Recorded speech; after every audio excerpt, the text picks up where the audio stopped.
The arrow had not yet been fired, but Mabel already knew how this would end. She stood at the edge of the great stone corridor that overlooked the training courtyard, a tray balanced against her hip, her fingers wrapped around the cold iron rim, as though it were the only solid thing left in the world.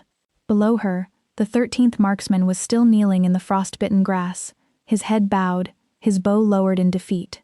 The target, a painted disc of iron no larger than a winter apple, hung suspended from a post at the far end of the valley, just beyond the reach of the naked eye.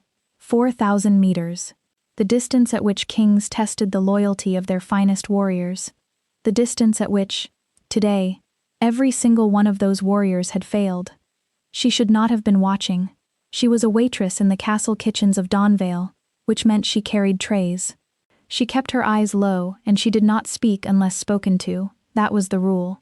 It had never once needed to be written down, because it lived in the walls the way frost lived in the stones through winter, unseen until you touched something and felt how cold it had become without your noticing. That was survival. Girls like Mabel, borderless, packless, too quiet to be remarkable and too sharp to be invisible, learned early that the safest place to exist in a kingdom of alphas was slightly behind everything, not absent, just uncounted, a shadow that carried bread, a pair of hands that refilled cups and never once let a cup clatter against a saucer, because clattering drew eyes, and eyes were the one thing a packless girl could not afford to draw. She had built a life out of that principle, brick by brick, the way a mason builds a wall against a flood he has already watched take everything once. 11 years of it. 11 years of learning which corridors carried sound and which swallowed it, which stewards liked to be greeted and which preferred silence, which of the senior cooks would let a small mistake pass unremarked, and which would report it before the pot had even cooled. She had made herself so unremarkable that she had, on more than one occasion, stood 3 feet from a visiting noblewoman, while the woman looked directly through her, the way one looks through a window at the weather rather than at the glass itself. But she had stopped walking 3 minutes ago, and the tray had grown heavy, and the courtyard below her was filling with something she could feel even from this height. Shame. The bitter collective shame of men who had been asked to do the impossible and discovered, one after another, that they could not. 13 of them, 13 Alpha King snipers, each trained since boyhood, each capable of splitting a deer's skull at 800 meters, each carrying the pride of their bloodline and the weight of their pack's honor, and not one of them had made the shot. She had watched all 13 attempts from this same spot, tray forgotten against the stone, and she had felt each failure land in her stomach like a stone dropped into still water, because she had known, from the very first arrow, exactly what every one of them was doing wrong. The first marksman had aimed high and right, the way the training manuals instructed, the way generations of archers before him had been taught to compensate for gravity across distance. His arrow had sailed wide by nearly 4 meters, vanishing into the pale morning mist somewhere beyond the target post entirely. The second had adjusted, overcorrected, and put his shaft into the frozen earth 20 meters short. The third had held his breath too long, and his hands had begun to shake before he ever released, the tremor traveling invisibly down the string and into the arrow's flight. She had watched patterns repeat themselves with the terrible, orderly monotony of men solving the wrong problem with increasing confidence. None of them were reading the valley.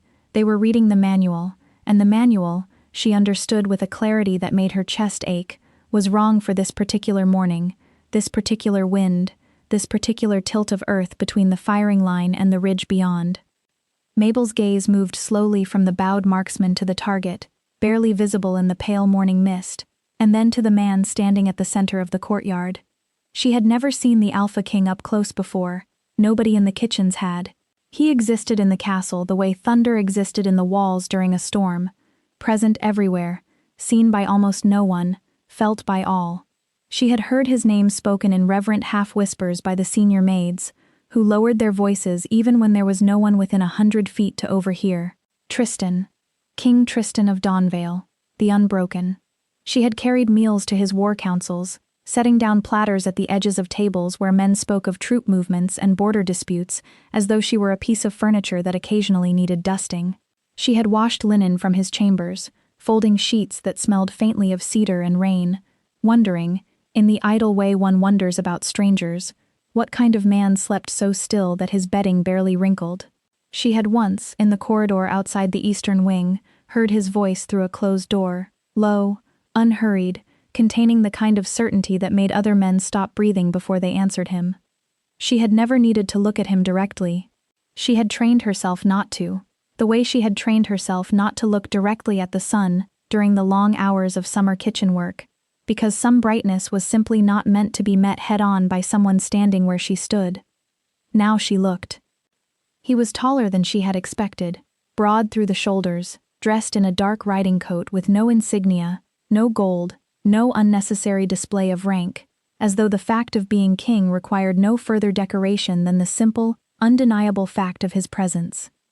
His dark hair was pushed back from his face, and his jaw was set in the particular stillness of someone who had decided not to show disappointment, though the disappointment was there, coiled beneath the surface the way a current moves beneath ice that looks, from above, perfectly calm. He stood with his arms at his sides, his posture precise without being rigid, and he was watching the 13th marksman rise slowly from the grass, with the particular silence of a man who had already calculated every outcome and was simply waiting for the world to catch up to what he already knew. He did not look angry. That was the part that unnerved her. He looked patient, and patience, in a man who held that much power, seemed to her a far more dangerous quality than anger could ever be. Anger burned itself out. Patience simply waited for its moment. The commander of the Royal Guard, a thick-necked beta named Goran, who had always made the kitchen staff nervous with his loudness, stepped forward and cleared his throat. "My king, the distance appears to be—" "I know what the distance is." Tristan's voice was quiet, absolute. It did not rise, and it did not need to. Goran closed his mouth. There was a long pause. Around the courtyard, the 13 marksmen stood or knelt in various configurations of humiliation, their breath misting in the cold air, their eyes anywhere but on their king. One of them, young and red-faced, still gripping his bow as though it had personally betrayed him, kept glancing toward the northern tree line, as if the failure might somehow be easier to bear if he did not have to look at anyone while he bore it. His name, Mabel would learn in the coming days, was Rurik, though in that moment he was nothing to her but one more silhouette of wasted effort against the frost. Mabel's hands had gone still on the tray. She did not know why she opened her mouth. She was not the kind of woman who opened her mouth. She had learned the hard way, at a very young age, that her opinions were inconvenient. Her mother had told her so before disappearing into a debt marriage that had traded a daughter's certainty for a roof and a season's worth of grain. The head cook had told her so, gently but firmly, on her first week in the castle kitchens, when she had pointed out that the bread would rise faster nearer the eastern hearth. The senior waitress, a wide-faced woman named Breda, had told her so more than once, most memorably when Mabel had quietly corrected the measurement of an herb blend that was making the stew taste faintly of ash and mud, and had been rewarded for her accuracy with a long, withering look and the words that had, in one form or another, followed her through every year since. "You are not here to think, girl. You are here to carry." She knew that. She knew it the way she knew the weight of a full tray and the precise angle at which a door had to be held open to avoid spilling anything, the way she knew which floorboard in the second-floor pantry corridor groaned if you stepped on its left edge, but stayed silent if you favored the right. She knew it in her bones, in the part of her that had gone quiet years ago and stayed that way, folded up small like a letter kept in the lining of a boot. And yet, my turn. The words came out at a volume she had not intended, not a shout. She was not capable of shouting, had not raised her voice in years, had almost forgotten what it felt like to push sound out of herself with any real force behind it. But in the cold, still courtyard, with the mist hanging low and the silence pressing in from all sides, the way silence does after something has gone badly wrong, 2 words in the right register could travel a surprising distance. Everyone below looked up. She did not move. She held the tray. She held her ground. She was standing at the edge of the stone balustrade, still wearing her plain gray dress and her kitchen apron, her dark hair pinned back with a single wooden clasp, her boots still dusty from the morning store run she had been sent to complete before any of this had happened, before the courtyard had filled with humiliated men and a king who did not look angry. 13 Alpha King snipers looked at her. Commander Goran's face moved through at least 4 expressions in rapid succession. Outrage, confusion, something that might have been the beginning of a laugh before he thought better of it, and finally settling on something between outrage and confusion again, as though his face could not decide which reaction deserved to win. And Tristan, the Alpha King, the unbroken, the man whose very patience seemed to have weight, turned his gaze upward and looked at her directly for the first time. She had expected coldness, distance, the particular blankness of royalty encountering something irrelevant, the way a man might glance at a bird that had flown too close to a window and then look away again, because a bird was, after all, only a bird. What she had not expected was the slight pause, the way he looked at her not dismissively but with the focused attention of someone who had just heard a sound they did not recognize and needed a moment to categorize it. He did not speak immediately, neither did she. The courtyard held its breath, and somewhere behind her, deep in the castle, a bell rang the hour and no one moved to acknowledge it. Then Goran stepped forward, his voice climbing toward something sharper. "Girl, whoever you are, this is a closed military assessment. You will return to your duties at once, or I will have you removed." "Let her speak." Tristan's voice was not loud. It never seemed to need to be.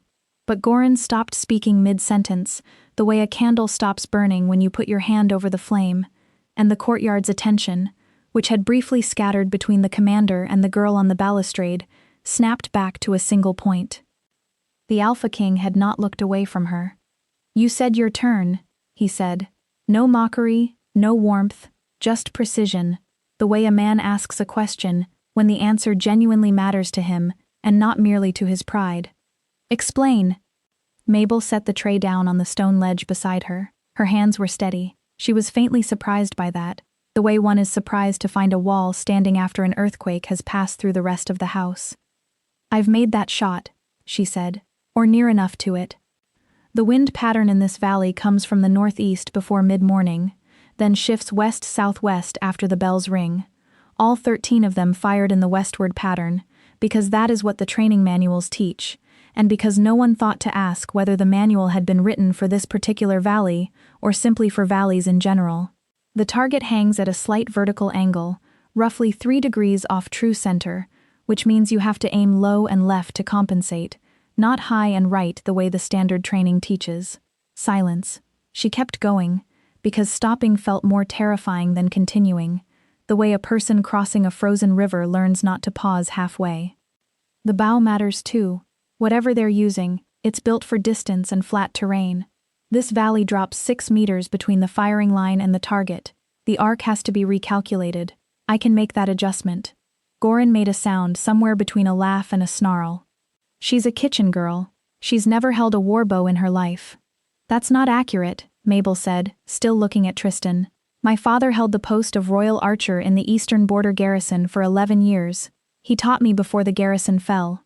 A beat? Something shifted in the Alpha King's expression. Not much. Barely anything. A fractional tightening around the eyes. A stillness that deepened rather than broke.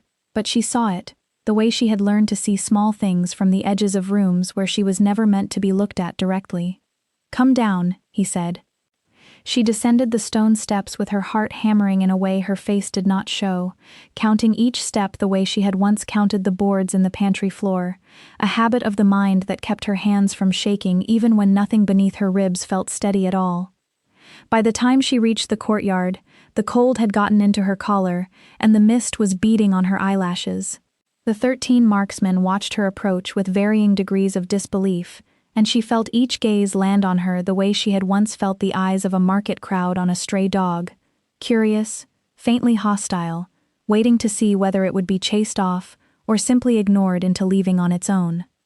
One of them, young, red-faced, clearly still stinging from his own failure, looked at her the way men sometimes looked at things they could not categorize, somewhere between contempt and unease. This was Rurik, though she did not yet know his name, only the particular tightness around his mouth that told her he had already decided, before she had lifted a single bow, that whatever she was about to do would be an insult to everything he had spent his life training for. She ignored him. She ignored all of them. She stopped 3 feet from Tristan and looked up. She was not short, but he made her feel measured, the way one feels measured standing next to a stone wall that happened to have eyes. "Name," he said. "Mabel." "Pack?" None. She held his gaze. I'm packless. Something moved through the courtyard at that word. A collective, minor flinch, the kind of social reflex that happened in shifter kingdoms when the word packless entered the air, the way a draft enters a room through a door left carelessly ajar. It meant unprotected. It meant unranked. It meant, to most people in this world, that she was as close to nothing as a person could be while still breathing, still standing, still taking up space that someone with a pack behind them might have used more usefully. Tristan did not flinch. Show me, he said. They handed her a warbow that was too long for her frame, and arrows that were fletched for a right-handed archer with a longer draw than hers. She did not complain about either. Complaint was a currency she had never been given enough of to spend carelessly. She walked to the firing line, a strip of flattened earth at the far northern edge of the courtyard, marked with a rope that had been pressed into the frost, and stood there for a long moment without raising the bow, just looking, reading the valley the way her father had taught her to read it before everything had fallen apart, before the garrison, before the debt and the silence and the years of carrying trays and keeping her eyes low. The memory came to her unbidden, the way memories of him always did, arriving sideways rather than head-on, as though even now, 12 years later, grief preferred to approach her from an angle she could not quite brace against. She was 7 years old, standing in the training yard behind the garrison's eastern wall, and her father was crouched beside her, his big hand wrapped around hers on the grip of a child's practice bow, his breath fogging in the cold morning air, exactly as the courtyard's breath fogged now. A valley speaks, he had told her, his voice low, patient, the voice of a man who had never once in her memory raised it in impatience. You only have to listen. Feel the grass first, not the target. The target will still be there when you're ready. The grass tells you the wind. The trees tell you the wind's history, which way it's been blowing all morning, not just this one moment. And your own skin tells you the temperature, which tells you how the string will behave when you draw it. Because cold rope is not the same rope as warm rope, even if it looks identical to your eye. She remembered asking him, in the particular blunt way of a 7-year-old who has not yet learned that some questions are considered rude, why the other archers in the garrison did not listen the same way he did. He had laughed, a short, warm sound that she had spent 12 years trying and failing to forget the exact shape of, and said, "Because listening is slower than shooting, little bird, and men who have been taught that speed is the same thing as skill will always choose the faster, worse answer. You will not make that mistake. I won't let you." He had not lived long enough to see whether that promise held, but she had kept it for him anyway, in the only way left available to her, by refusing, in 11 years of carrying trays through castle corridors, to ever mistake speed for skill, noise for competence, or confidence for correctness. She blinked the memory away, though it did not fully leave her. It never fully left her. It simply receded to the edges of her attention, the way the mist was now receding from the valley floor. The mist was thinning. Good. The light was changing from white-gray to pale gold along the eastern ridgeline, which meant the wind was about to do exactly what she had said it would, shift. She had perhaps 3 minutes before the window closed. She adjusted her grip, compensated for the draw weight with her left shoulder, pulling back the tension in a way that would leave bruises by evening, tilted the angle, low left, 6 degrees below what the standard line suggested. Thought about the drop, thought about the arc, thought about nothing else. Every marksman in the courtyard had a bow in his hand or slung across his back, and she was aware, in some distant corner of her mind that she did not have time to attend to, of the particular quality of their silence, no longer contemptuous exactly, but not yet respectful either. Simply watchful, the way men watch a storm they are not certain will actually arrive. She released. The arrow vanished into the mist. For a long moment there was nothing but the soft sound of her own breathing and the distant creak of the target post swaying in the last of the northeast wind. Then, far away, precise, unmistakable, the iron clang of a direct hit. The courtyard did not erupt. It went very still first, the way things did when something happened that no one had prepared a reaction for. Then Commander Gorin made a sound in the back of his throat that could have been disbelief. One of the younger marksmen exhaled loudly, a long breath he had apparently been holding since she first lifted the bow. Someone else said nothing, but she heard the shift of boots on frost as several men turned to look at the Alpha King. Tristan was watching the target. Then he looked at her. She lowered the bow. set it carefully against the rope marker, straightened and waited, because she had learned that waiting was the only power she reliably held. Again, he said. She picked up the bow. She made the shot 3 more times. Each time the conditions changed slightly. The wind fully shifted on the second attempt, which meant she had to recalculate mid-draw, feeling the change against the left side of her face and adjusting the angle by instinct before her mind had finished forming the correction into words. On the third attempt, a gust rolled down off the ridge and threatened to push her shaft wide, and she compensated by aiming a full hand's width further left than the previous shot, trusting the muscle memory her father had built into her before she had memory enough to question it. And on the fourth attempt, one of the senior marksmen, an older man with gray at his temples who had said nothing throughout the entire display, stepped forward without being asked and adjusted the target post to a harder angle, tilting it several degrees further than it had stood before, as though testing whether the first 3 results had been fortune rather than skill. She made that shot too. By the time she set the bow down for the last time, her left arm was trembling faintly with the effort of fighting the draw weight, and her fingers were marked red where the string had caught her knuckles on the release. She pressed them together without thinking, hiding the sting the way she had learned to hide every small hurt that might otherwise invite a question she did not want to answer. She did not know what she had expected. Perhaps to be dismissed with a vague word of acknowledgement. Perhaps to be sent back to the kitchens with a coin, and the understanding that the episode was not to be repeated, was not to be spoken of, was to be folded away and forgotten the way inconvenient things generally were in a castle that ran on the smooth appearance of order. In the kingdom of Dawnvale, acts of quiet competence from packless women did not typically result in anything except the slow accumulation of resentment from the people who had been made to look inadequate by comparison. She had watched it happen to other women before her, women who had been briefly useful and then quietly punished for the inconvenience of having been so. She had not thought past the shot itself. She had only known she could make it, and the not making of it, standing at the stone balustrade, watching men fail for reasons she could diagnose from 20 meters above, had been the kind of unbearable that pushed through her usual silence before she could stop it. Now she stood in the cooling morning, waiting, and tried not to think about Bretta's face when she returned to the kitchens without having delivered the tray she'd been sent with, tried not to imagine the particular flavor of the scolding that awaited her, tried not to calculate how many extra hours of scrubbing might be required to smooth it over. "Walk with me," Tristan said. It was not a question. It was the kind of sentence that existed in a register beyond questions, spoken by a man who had likely not phrased anything as an actual question in longer than she could guess. She walked. He led her away from the courtyard, through a low archway and into one of the castle's inner corridors, the kind used by stewards and guards rather than guests, with bare stone walls and narrow iron sconces that still held the ash of last night's torches. Behind them, she heard Goran begin to say something to the assembled marksmen in a low voice, and then stop himself, apparently deciding that whatever he intended to say was better saved for later, or perhaps better never said at all. Their footsteps were uneven.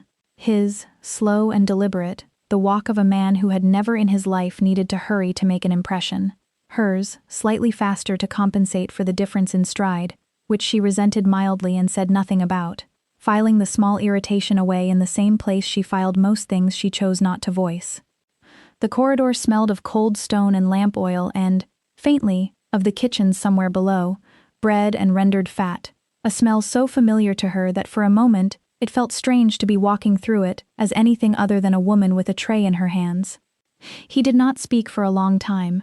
She had half decided he was one of those men who expected others to fill silence with nervous chatter, and was preparing herself to resist that expectation on principle, when he said, "Your father, Eastern Garrison, what was his name?" She had not expected that to be the first question. She had expected something about the shot, the angle, the calculation, the particular arithmetic of what she had just done in front of 13 witnesses and a king. Instead, he had asked about a dead man's name, as though that mattered more. "Edmund," she said. "Edmund of Ashford. He held the post of head archer under Commander Varro, before the garrison fell to the Greyfen raid 12 years ago." A pause. "I remember the Greyfen raid. Most people don't." She heard the edge in her own voice and smoothed it before it could sharpen further. It was considered a minor border incident in the capital. 34 men died. I doubt the capital remembers a single one of their names." He did not respond to that immediately. They turned a corner past a door where a young servant was polishing hinges, a boy of perhaps 13, who froze at the sight of his king and pressed himself flat against the wall, his polishing cloth still clutched in one hand, his eyes fixed on some point past both their shoulders. Tristan did not appear to notice, or perhaps was too accustomed to it to register the reaction at all, the way a man stops noticing his own shadow after enough years of it following him everywhere he goes. Mabel noticed.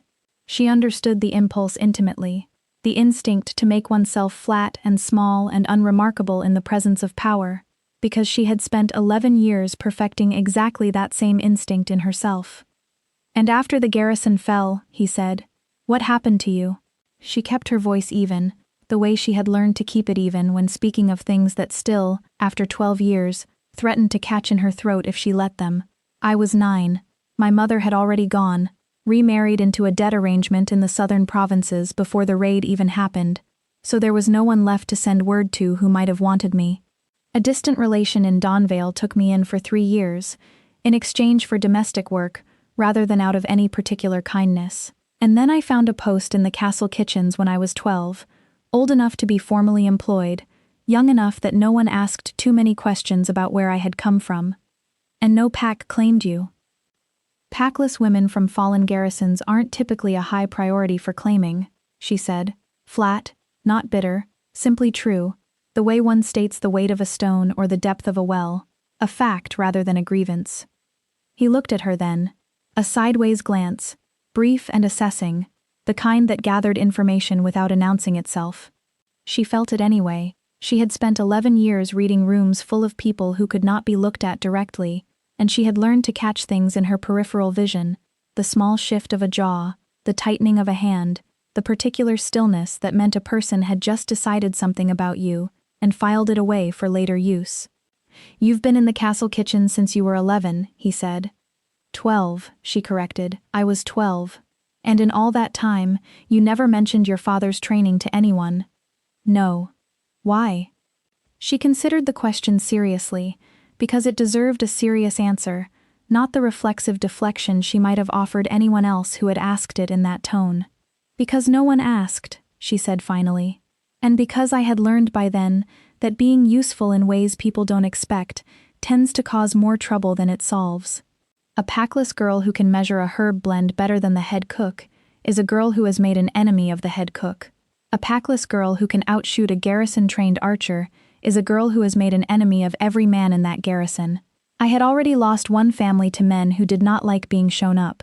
I did not intend to lose the only safety I had left to the same mistake." Another silence, longer this time, though it did not feel uncomfortable the way silences with strangers usually did.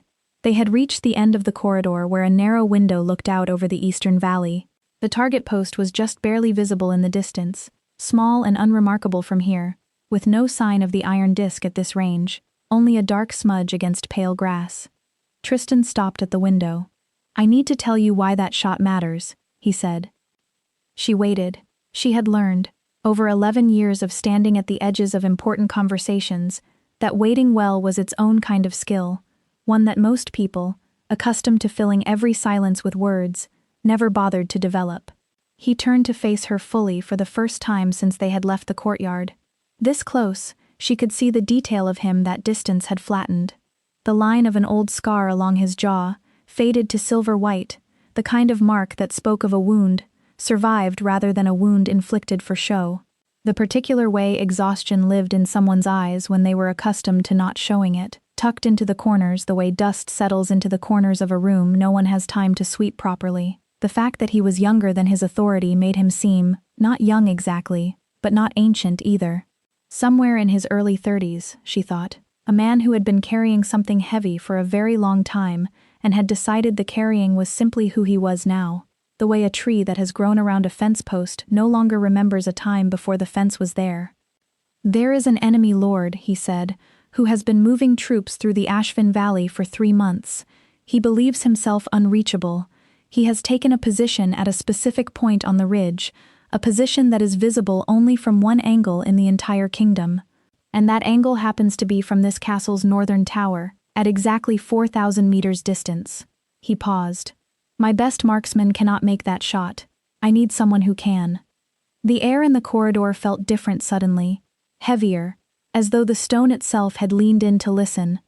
She had walked into a conversation she had not understood she was having. You're not asking me to shoot at a practice target, she said. No. You're asking me to. I am telling you what the situation is, he said carefully, each word set down like a stone, placed deliberately in a wall.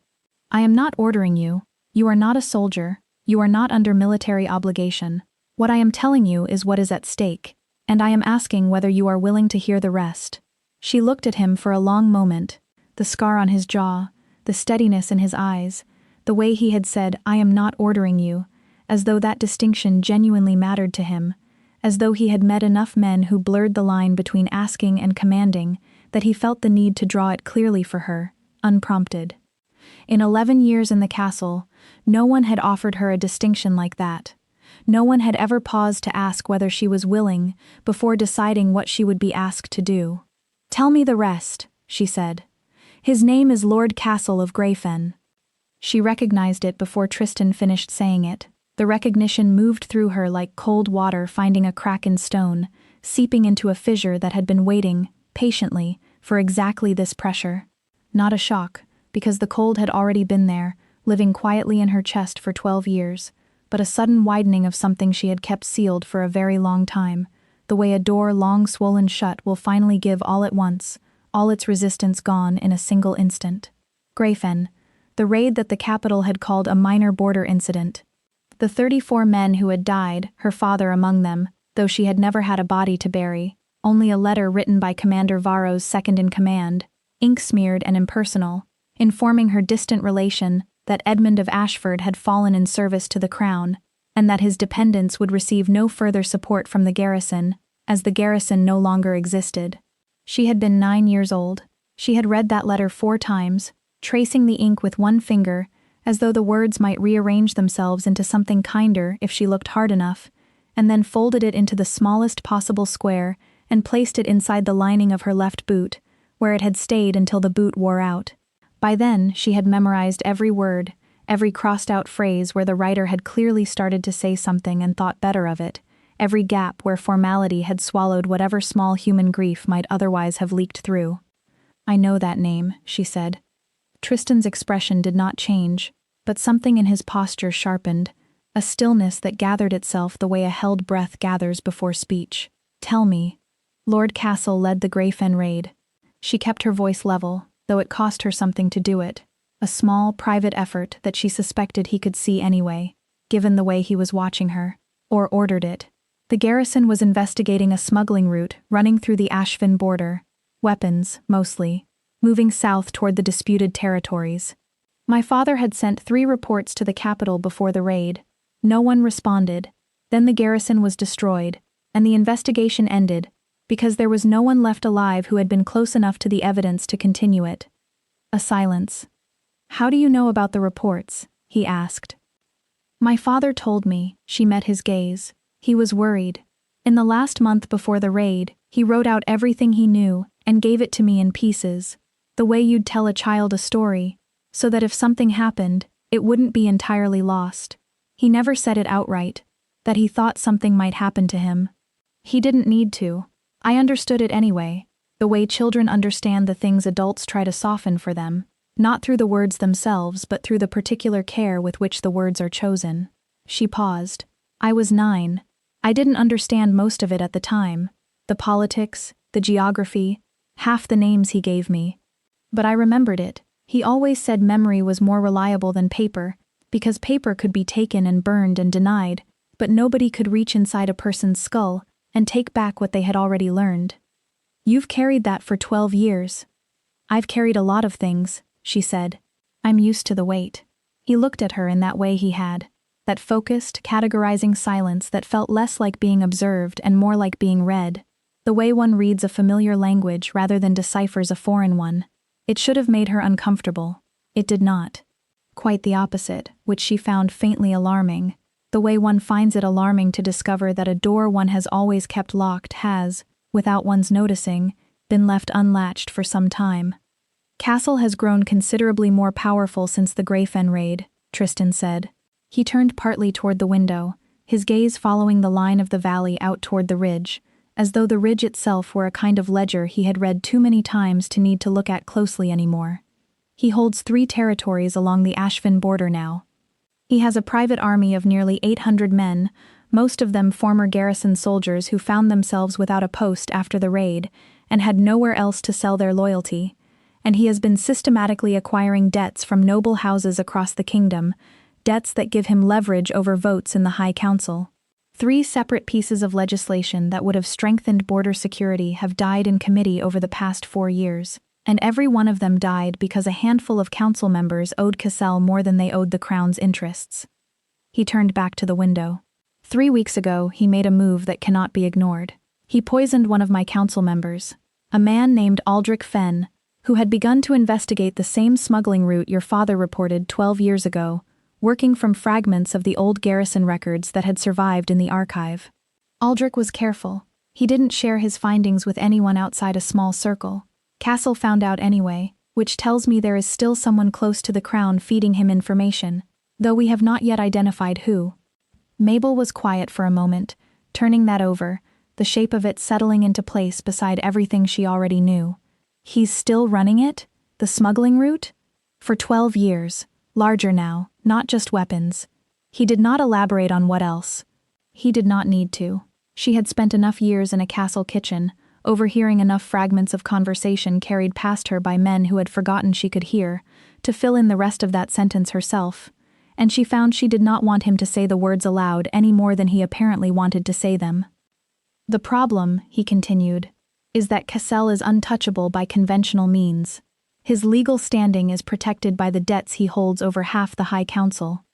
His physical position on the Ashvin Ridge makes a direct military approach impossible without alerting him and triggering a retreat that would cost months of pursuit, possibly years, and would certainly cost more lives than I am willing to spend chasing a man who has had 12 years to prepare his escape routes. And he has enough council leverage that a public accusation without overwhelming, undeniable evidence would fracture the High Council and destabilize the kingdom at exactly the moment we can least afford instability. But if he were removed quietly, Mabel said slowly, working through the logic the way she worked through a wind pattern, one variable at a time, from a distance, before he could retreat, the smuggling network loses its head. The evidence your investigators have gathered can be presented to the council without interference, because there's no one left to threaten the men presenting it. The noble houses he has indebted are freed from his leverage, because a dead lord cannot call in a debt from beyond the ridge. He turned back to her. It ends. Not cleanly, not without consequence. There will be a scramble among his lieutenants for whatever territory and coin he leaves behind, and some of that will be ugly, and some of the men who served under him will need to be hunted down individually rather than dealt with all at once. But it ends. The bleeding stops. The council can move again. She thought about her father's voice. The particular way he had explained things to her when she was small, crouching down so his eyes were level with hers, patient and unhurried, treating her questions as though they deserved real answers even when she was too young to fully understand them. The way he had smelled of pine resin and cold leather. The way the letter had been ink-smeared and impersonal, written by someone who had not known his name, had only known him as a line item in a casualty report, a debt the garrison no longer had the funds or the obligation to pay. "When?" she asked. Castle emerges from his position on the ridge every morning at the same hour, to receive his commander's reports. He stands in the same place for approximately 4 minutes. It is the only time he is visible from the northern tower. Tristan paused. 2 days from now. She nodded slowly. Not agreement, not yet. Just acknowledgement that she understood the timeline, the shape of the window she would need to thread. "If I do this," she said, "I need to know what happens after. To me." He did not look away. "Say what you mean." "I am packless. I have no legal standing in this kingdom beyond my employment in your castle kitchens. If I take a shot that removes a powerful lord, I become a person who knows something and can do something, which makes me dangerous to everyone who was allied with him, everyone who benefited from the arrangement he built. I've watched what happens to inconvenient people in this kingdom. They aren't always killed outright. Sometimes they're simply forgotten, quietly, administratively, the way a debt is written off a ledger. I need to know whether I am protected after, or whether I am conveniently forgotten. The silence that followed was long enough that she wondered if she had miscalculated. If she had misread the distinction he had offered her earlier, and was in fact speaking to a man who expected compliance without the inconvenience of conditions. A man who would smile now and promise her whatever she wanted to hear, and forget every word of it the moment the shot was made, and the political usefulness of the promise had expired. But he said, "You would be placed under the formal protection of the crown, documented, legal, registered with the council clerk, not simply spoken and left to memory. Castle's allies would have no grounds to move against you without challenging the throne directly, and I promise you, there is not a noble house in this kingdom currently prepared to challenge the throne over the fate of one kitchen worker, however extraordinary her aim." A pause. "And I would not forget you." The last sentence was quieter than the rest. It landed differently. She told herself it was simply a statement of practical fact. A king managing an asset, nothing more. She told herself she was not going to attach weight to it that it didn't carry. She was, she reminded herself firmly, a woman who read wind patterns for a living, not a woman who read unnecessary meaning into the tone of a king's voice in an empty corridor. "All right," she said. "Show me the tower." The northern tower was narrower than she expected, with a staircase that wound tight and steep past arrow loops barely wide enough to press a fist through, the stone worn smooth in the center of each step by centuries of boots climbing toward the same view. She counted 43 steps, an old habit her father had given her without meaning to, the compulsion to count anything countable, distances, footsteps, heartbeats between one moment and the next. At the top, a single window opened to the north, unglazed, with a wide stone sill worn smooth by years of use, the kind of smoothness that only came from generations of hands and forearms resting there, while their owners looked out at something they could not otherwise reach. The view it offered was extraordinary. The entire valley laid out below in the pale morning light, the Ashfin Ridge a dark blue line against the horizon, the ridgeline itself just barely distinct enough to make out the shapes of rock formations and tree line. She stood at the window for a long time, feeling the cold air move against her face, cataloging the way it curled around the stone sill and eddied faintly at the edges, information her body was gathering before her mind had even asked it to. Tristan stood behind her and said nothing, which she appreciated. Men who felt the need to fill silence while someone was thinking were men who had never had to think in difficult conditions, men who mistook the sound of their own voice for the presence of a plan. She identified the position on the ridge that he had described, a natural outcrop of pale stone that jutted forward slightly from the tree line, offering shelter on 3 sides, but an open face to the south. From the tower, that open face was visible, just barely was enough. "The drop across this distance is significant," she said. "I'll need to calculate the exact arc based on the arrow weight and the bow's specific draw tension. I'll need to practice with the same equipment I'll use on the day, not a similar bow, the same one." "Agreed." "I'll need the hour and the light conditions for that morning. If there's cloud cover, the mist will behave differently, and I'll need to know that before I climb these steps, not after. My weather reader will give you a full report the night before. And I'll need the tower empty except for me." She turned to look at him. "I can't concentrate with observers, not even sympathetic ones. A person breathing behind me is still a person breathing behind me." He held her gaze. "I'll be there." She opened her mouth to repeat her condition, already forming the sharper version of it, the one that would leave no room for negotiation. "I'll be silent," he said before she could. "You won't know I'm in the room." She doubted that considerably, given that his presence seemed to register in the air around him the way a change in pressure registered before a storm, a weight she felt even now, standing several feet from him with her back half turned, but she did not say so. There seemed little point in arguing a fact he would only prove wrong the moment she next stood in this room with him in it. "Fine," she said. She turned back to the window. Below, far below, the training courtyard was visible, a small square of pale earth with a rope line and a single practice target. The 13 marksmen had dispersed. The courtyard was empty, swept clean of the morning's humiliation as though it had never happened, though she suspected it would take considerably longer than an empty courtyard to erase the memory from the men who had stood in it. "Can I ask you something?" she said. "Yes." "The 13, they were your best." "Yes." "And none of them could identify the wind pattern." A pause. "No." "Did anyone think to ask someone who had been living inside this valley for 11 years? She kept her voice neutral, the way she kept most things neutral. A tone that gave nothing away and demanded nothing back. "Someone who carries trays through corridors that run north-south and has felt that wind shift every single morning for over a decade." The pause this time was different, longer, the kind of pause that suggested a man reorganizing something in his own understanding of how his castle actually functioned. "No," he said. "No one thought to ask." She nodded, not triumphantly, more the way you nodded when something confirmed what you had already known for a long time. A quiet settling rather than a victory. "Then perhaps," she said carefully, "the next time you need to understand something about the conditions in which your castle exists, it might be worth asking the people who live closest to those conditions. Not because they'll always know the answer, but because they might, and 13 good archers just paid for the assumption that they wouldn't." She heard him shift his weight behind her. "That is a fair point," he said. It was such a simple thing to say. 4 words, direct, without defense or deflection. She had expected justification, or silence, or the particular kind of polite dismissal that men in power gave to observations they found inconvenient, the kind that acknowledged a complaint's existence without ever actually conceding its truth. She had not expected him to simply agree, plainly, as though agreeing cost him nothing at all, as though a king admitting an oversight in front of a kitchen worker were not, in her experience of the world, an event so rare as to be nearly unprecedented.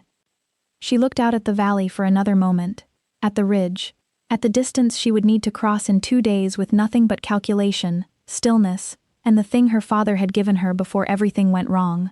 She thought about his voice. She thought about the letter in the boot, 34 men, minor border incident. "I'll make the shot," she said.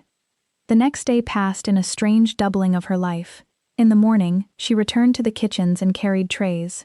She refilled bread baskets and wiped down the long serving tables and accepted Bretta's pointed silence about the missing delivery from the day before without explanation, letting the older woman's disapproval settle over her like weather she had long since learned to dress for.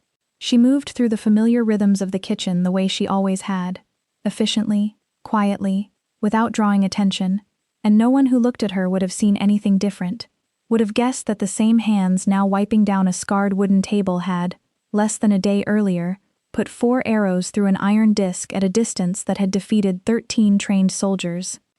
It was Iris, one of the younger kitchen maids, barely 17, and still soft-eyed with the particular optimism of someone who had not yet been ground down by enough years of service to lose it, who finally asked the question that had clearly been circulating through the staff quarters since the previous afternoon. "Is it true?" Iris whispered, ducking close while they scrubbed pots side by side at the long stone basin, steam rising between them in the cold kitchen air, "that you shot an arrow at the king's target and hit it 4 times, and that he took you off to talk to you alone, and that Commander Gorin nearly swallowed his own tongue?" Mabel kept scrubbing. "Something like that. Bretta says you'll be sent away for it, for showing him up." "Bretta says a lot of things." Iris was quiet for a moment, working a stubborn ring of burnt fat from the bottom of a pot with more force than the task strictly required. "I hope she's wrong," she said finally, so quietly that Mabel almost missed it beneath the clatter of the kitchen around them. "You've never once been unkind to me. Not in 2 years, and most of the girls here have been, one time or another, when they thought no one important was watching. I'd hate to see you sent off for being good at something." It was, Mabel thought, one of the kinder things anyone had said to her in longer than she could easily remember, and she found herself oddly unable to answer it directly, settling instead for a small nod and a slightly firmer scrubbing of her own pot, letting the gesture carry what she did not trust her voice to carry cleanly. But her mind was in the northern tower. She was calculating.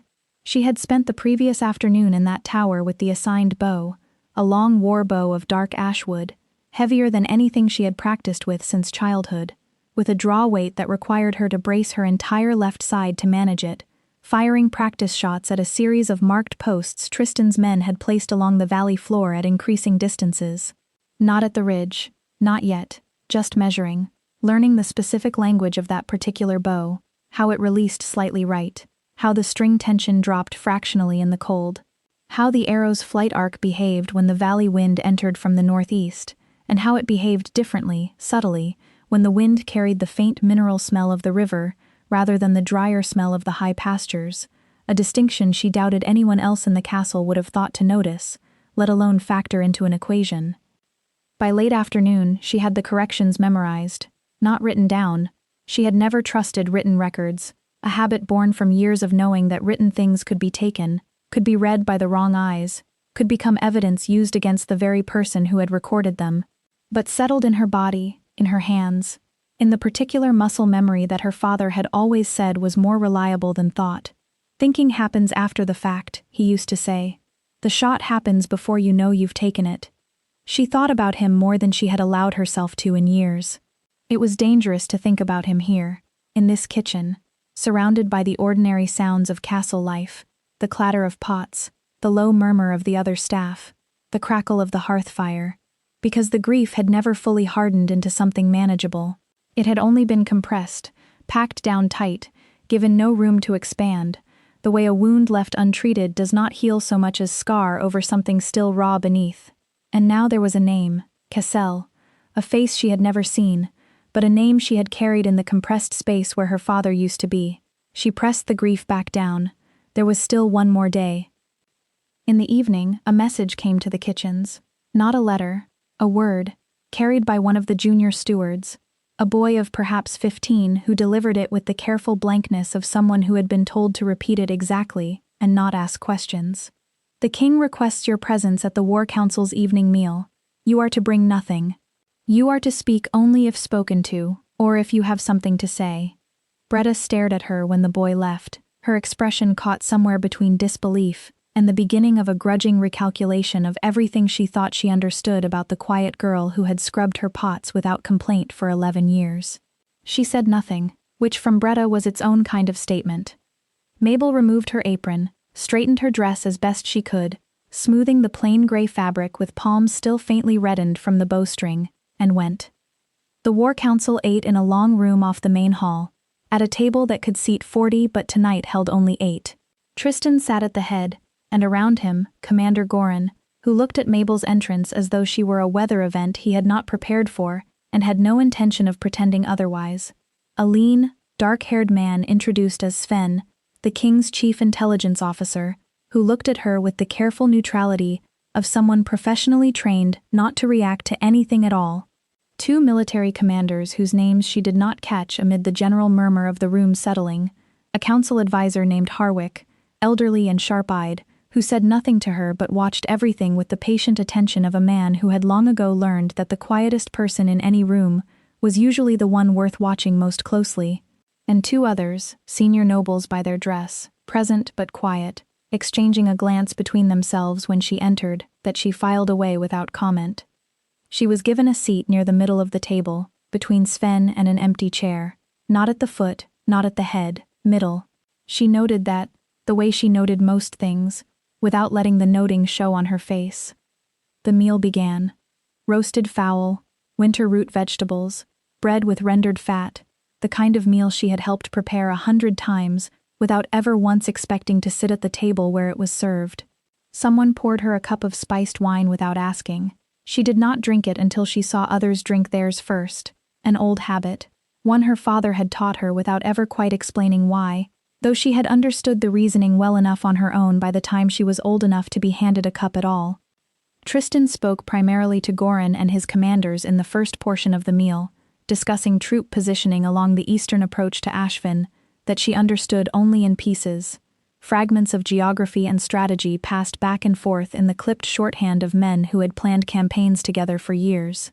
She listened without appearing to listen, which was a skill she had honed over 11 years of carrying food through rooms where powerful men spoke freely because they had forgotten she was there, a skill that felt strange now, useful in this room for entirely different reasons than it had ever been useful in the kitchens. It was Sven who finally addressed her, leaning sideways slightly with the air of a man beginning a conversation he had already planned out in some detail beforehand. "You grew up with the bow, I understand." "My father taught me," she said. Edmund of Ashford, he said it as though confirming a detail he had already verified, which he almost certainly had. A man in his position did not ask questions he had not already partially answered for himself. Head Archer, Eastern Garrison, fell in the Greyfen raid. He tilted his head slightly. You've said you remember information he gave you about the smuggling route, about what the garrison had documented. How detailed is your recollection? She looked at him steadily. Detailed enough to have waited 12 years for someone to ask. A brief silence around the table. Tristan, at the head, had not visibly reacted, but she had noticed over the past 2 days that his stillness was not an absence of attention. It was the opposite. The stiller he became, the more carefully he was listening, the way a hunter goes motionless not from disinterest but from the precise opposite. Tell me, Sven said. So she told them. She recounted what her father had given her in pieces over the last month before the raid, the route the weapons traveled, from which territories they originated, the names of 3 intermediaries her father had identified by the coded designations he had used in his own private notes. Notations meant only for himself and, apparently, for a daughter he had trusted to carry them forward if he could not. The timing of the shipments relative to the seasonal patterns of the Ashvin River, when the water ran high enough to hide the sound of barges moving under cover of the current's noise, and when it ran too low, and the shipments moved instead by wagon, along a disused logging road that most maps did not even bother to mark. She spoke clearly and without embellishment, the way her father had spoken when he wanted her to remember something exactly, each fact delivered plainly, without decoration, because decoration was where details got lost or altered in the retelling. When she finished, the room was quiet. Harwick, the elderly advisor, spoke for the first time. That corroborates every major point in what our investigators have assembled over the past year.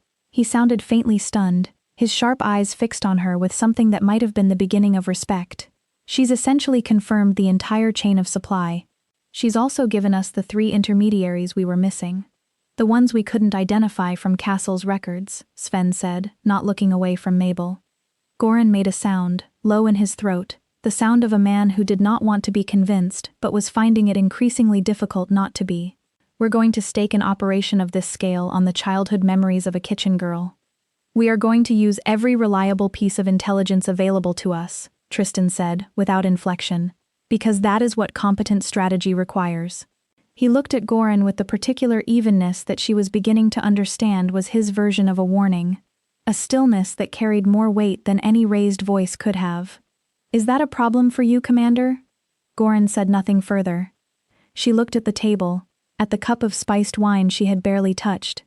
She thought about how her father had crouched down to eye level when he spoke to her, about how he had treated her memory as though it mattered, as though a 9-year-old girl's understanding of the world was worth the effort of careful explanation, rather than dismissal.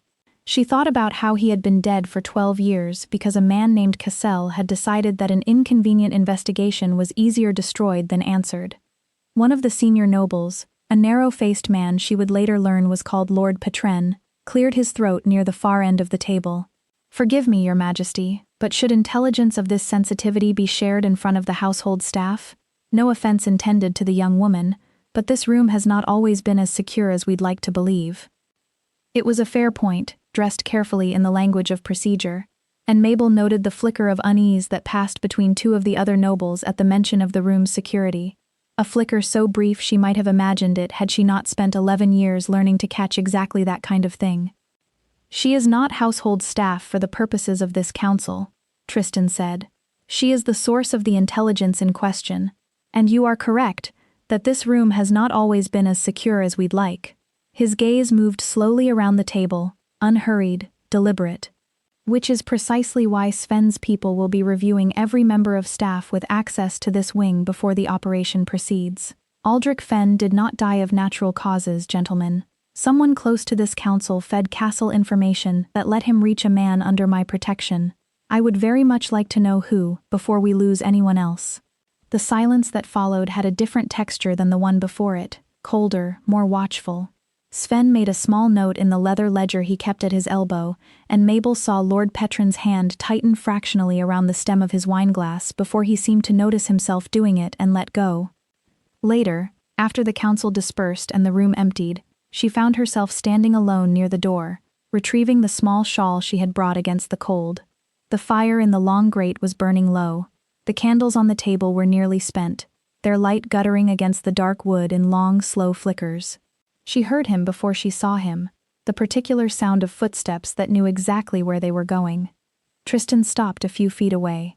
In the low light, the scar on his jaw was more visible, a pale seam that she found herself cataloging the way she cataloged distances and wind patterns, something that told a story about a moment of impact survived. "You held that information for 12 years, he said. No one asked. I'm asking now." He paused. "I'm also aware that asking 12 years too late is not something that can be corrected, only acknowledged." She looked at him. This kept happening. He kept saying things that she had not prepared a wall for, and it was disorienting in a way she did not entirely trust. "Why are you telling me this?" she said. "Because you should know that what your father documented was not ignored out of negligence," he said. "I was not king yet when those reports were sent. The man who held the throne then had already been compromised by Castle's leverage, though it took years after his death for me to fully understand how deep that compromise ran." A pause. "I found the reports in the archives 4 years ago, when I began the investigation. I did not know who Edmund of Ashford was, or that he had a daughter in my kitchens." He held her gaze. "I know now." The fire snapped in the grate. A candle guttered and went out, leaving a thin curl of smoke rising in the dim room. She thought about 12 years of carrying that letter in a boot, until the boot wore through. 12 years of compressing grief into something small enough to work around, small enough to carry through a kitchen full of steam and noise without anyone noticing the weight of it. "Tomorrow," she said finally, because she did not trust herself to say anything else. "I'll be at the tower before the light changes." "I know," he said. "I'll be there." She left before he could say anything further. She walked back through the stone corridors with her shawl around her shoulders and her hands steady, and her chest doing something complicated that she chose firmly not to examine. There was still one shot left to make. Everything else could wait. Sleep did not come easily that night. She lay in the narrow bed in the staff quarters she shared with 3 other kitchen girls, listening to their breathing settle into the slow rhythm of the deeply asleep, and found her own mind unwilling to follow. She kept running the calculation, over and over, the drop, the arc, the drift, the 6 degrees below the standard line, until the numbers stopped feeling like numbers and started feeling like a kind of prayer, a thing repeated, not because repetition made it truer, but because repetition was the only comfort available to her. Sometime past midnight, unable to lie still any longer, she rose, wrapped her shawl around her shoulders, and walked the halls the way she sometimes did when sleep refused her, careful and silent, a habit that had served her well through 11 years of a castle that never fully went quiet.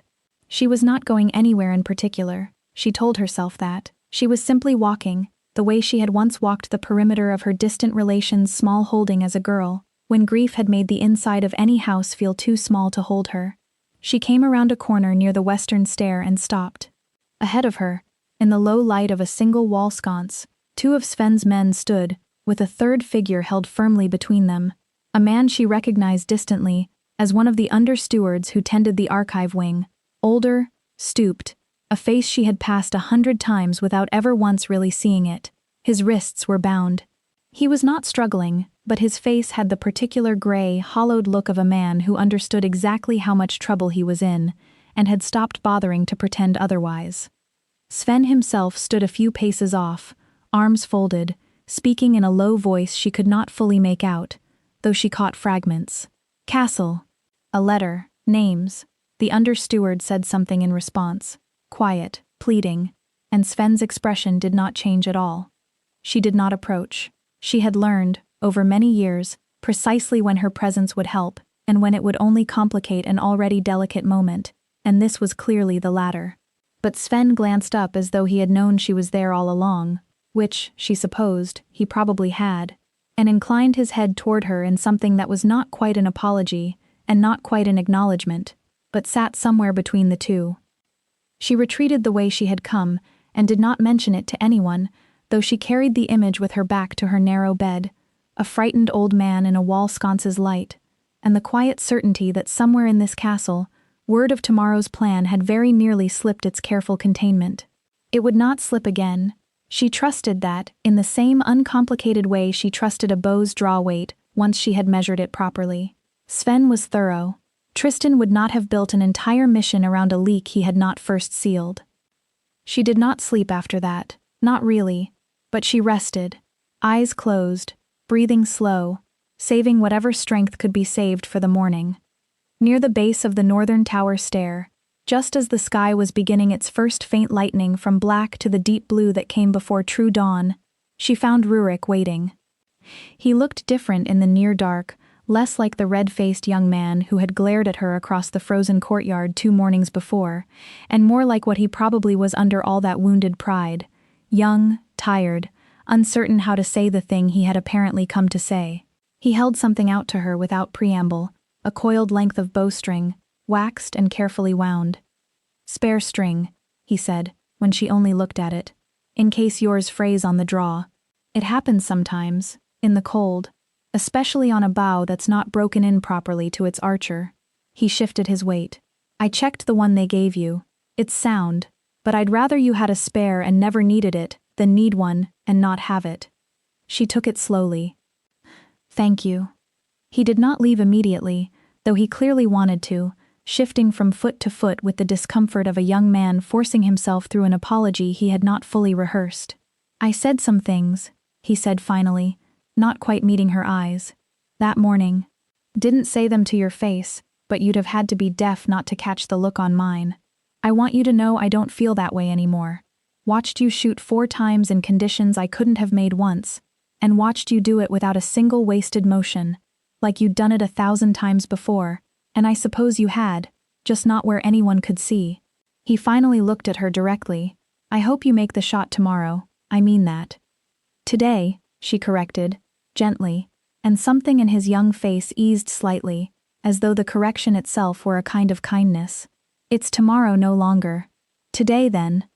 He gave a short, awkward nod, the kind boys gave when they had said everything they meant to say and did not know how to exit a conversation gracefully, and retreated back down the corridor, leaving her alone at the base of the stair, with a spare bowstring in her hand, and something unexpectedly warm settling in her chest, small and quiet, but real.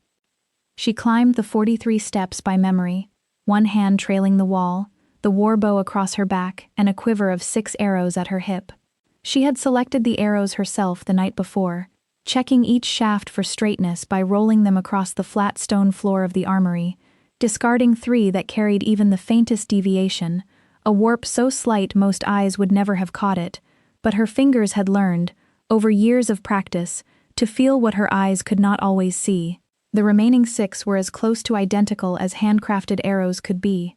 She had fletched one of them herself, resetting a loose feather with pine resin she had borrowed from the kitchen stores and dried overnight near the hearth, working the resin between her fingers until it warmed and softened enough to take the feather cleanly. At the top of the stairs, the window was a pale gray rectangle against the darkness. The valley below was still deep in the blue hour before sunrise, the Ashvin Ridge a suggestion rather than a shape, the distance between her and everything that mattered rendered invisible by the dark. She set the quiver down. She stood at the window and breathed, feeling the cold air move past her face, letting it settle her the way it always had, the way it had settled her 100 mornings in this same valley, carrying trays through corridors that ran alongside this same wind. Behind her, without a sound, Tristan arrived. She had told herself she would not notice him. She noticed him anyway. The slight change in the air, the warmth of another presence in a cold room, the particular quality of his silence, which was different from the silence of an empty space, a silence that had weight and attention behind it rather than mere absence. He stood at the back of the tower, away from the window, and said nothing. She was grateful for that. She waited. The light changed the way it always did in this valley, slowly first, then all at once, the gray lifting to pale gold along the eastern ridgeline, the mist beginning to thin. She watched the Ashvin Ridge emerge from the dark like something rising from deep water, first only the suggestion of its shape, a darker blue against the lightening sky, then the individual contours of rock and tree line resolving themselves out of shadow one by one, patient and unhurried, indifferent to the fact that a man's life would end here within the hour. The outcrop of pale stone became visible, the open face of it, the place where Castle stood every morning to receive his reports, empty yet. She knocked the first arrow, not to fire, just to hold, to feel the weight of it, to let her hands remember what they knew before she asked them to do anything with that knowledge. A valley speaks. You only have to listen. She thought about her father's voice, and this time she did not push the thought away. She let herself, fully, for the first time in years, remember the way he smelled of pine resin and cold leather, the way he had crouched to eye level when he spoke to her, the way he had given her everything he knew in pieces, as though he had suspected, as though some part of him had known that she might need it someday, that she might be the one left holding it when everyone else who could have carried it was gone. She thought about the letter in the boot, the ink smudged where her own younger fingers had traced it too many times, wearing the words thin, the way water wears a stone. She thought about 34 men, most of whom she had never known, whose families had likely each folded their own version of that same impersonal letter into their own version of a boot, or a drawer, or the lining of a coat, and carried it just as long, just as quietly. She thought about 12 years in a castle kitchen, carrying trays, keeping her eyes low, being told in 100 small ways every day that she was not here to think, only to carry. She breathed out. On the ridge, a figure appeared at the pale stone outcrop. Even at 4,000 meters, he was recognizable by the particular way powerful men occupied space. The breadth of the shoulders, the stillness of someone accustomed to being waited upon rather than waiting for anyone else. He was flanked by 2 commanders slightly behind him, their postures deferential, heads inclined toward whatever report they were delivering. He stood at the open face of the outcrop and looked out over his territory with the ease of a man who believed himself unreachable, who had believed it for 12 years, long enough that the belief had calcified into something he probably no longer even registered as a belief at all, simply a fact of his existence, the way other men took for granted that the sun would rise. He did not know, she thought, with a coldness that surprised her in its clarity, that a girl he had never met, whose father he had never bothered to learn the name of before ordering him killed, was standing in a tower he had assumed was harmless, with a bow drawn and a debt about to come due. She raised the bow. The wind was coming from the northeast. She felt it on the left side of her face, a breath rather than a gust, exactly as it had been every morning for 11 years. Exactly as her father had taught her a valley's wind behaved when it had not yet decided to turn. She compensated without thinking. The adjustment lived in her hands, not in her head, the way it always had, the way he had promised her it would if she trusted the years of practice over the fear of the moment. She calculated the drop, the arc, the slight rightward drift of that particular bow's release, the small correction Rurik's spare string would not, in the end, be needed for, though she was glad of it all the same, glad of the kindness it represented even unused. She tilted 6 degrees below the standard line. She drew the string to the full anchor point, the tension burning through her left shoulder, sharper now than it had been in practice, the accumulated strain of 2 days of draws finally making itself known in the muscle, and she let the burn become simply another piece of information, rather than a distraction, the way her father had taught her to do with pain, to notice it without obeying it. She felt the moment, the particular stillness that her father had told her to wait for, the second between heartbeats when the body stopped moving entirely, when the wind itself seemed to pause as though it, too, understood that something significant was about to happen, and had decided, out of some old courtesy older than kingdoms, to hold still for it. She released. The arrow was gone before she had finished the thought, a dark line vanishing into the pale gold morning, swallowed almost instantly by distance and light. The wait was long. At 4,000 meters, the flight took time enough for her to count 4 breaths, and she counted them, slow, deliberate, each one a small eternity stretched taut across the valley between her and the outcrop, between the girl who had once been 9 years old reading a letter in a boot, and the man who had made that letter necessary. 1 breath. The figure on the ridge had not moved, still speaking to his commanders, still certain of his own permanence. 2 breaths. She thought absurdly of Iris scrubbing pots in the kitchen far below, of Bretta's disapproving silence, of the ordinary machinery of the castle grinding on entirely unaware that history was turning on an arrow currently suspended somewhere over 4,000 meters of cold valley air. 3 breaths. She thought of her father's hand over hers on the practice bow, 12 years and a lifetime ago, his voice low and warm in the frosted morning. Little bird. And on the 4th breath, the distant figure at the pale stone outcrop dropped. Clean. Final. unreachable no longer. She lowered the bow. She stood at the window for a moment, looking at the ridge, at the scrambling of the two commanders who had flanked him, at the distant commotion of a plan falling apart in real time, men running in the small, frantic patterns of soldiers who have just watched the center of their entire structure collapse without warning. She felt the grief in her chest do something it had never done before. Not dissolve. Grief did not dissolve. She had learned that much in 12 years. It did not evaporate simply because the debt that caused it had finally been paid. But it settled. It found the shape of something completed rather than something interrupted, a wound that had finally been allowed to close over rather than one still being reopened, year after year, by the ongoing fact of the man who had caused it walking free under an open sky. There, she thought, that is for you. Behind her, Tristan spoke. Mabel. She turned. He had crossed the tower while she was looking at the ridge, and he was closer than she expected, not crowding her, not reaching for her, simply present in the way he always was, that quality of gravity that did not demand anything but was impossible to ignore, the way a mountain does not demand that you look at it and yet you find yourself looking anyway.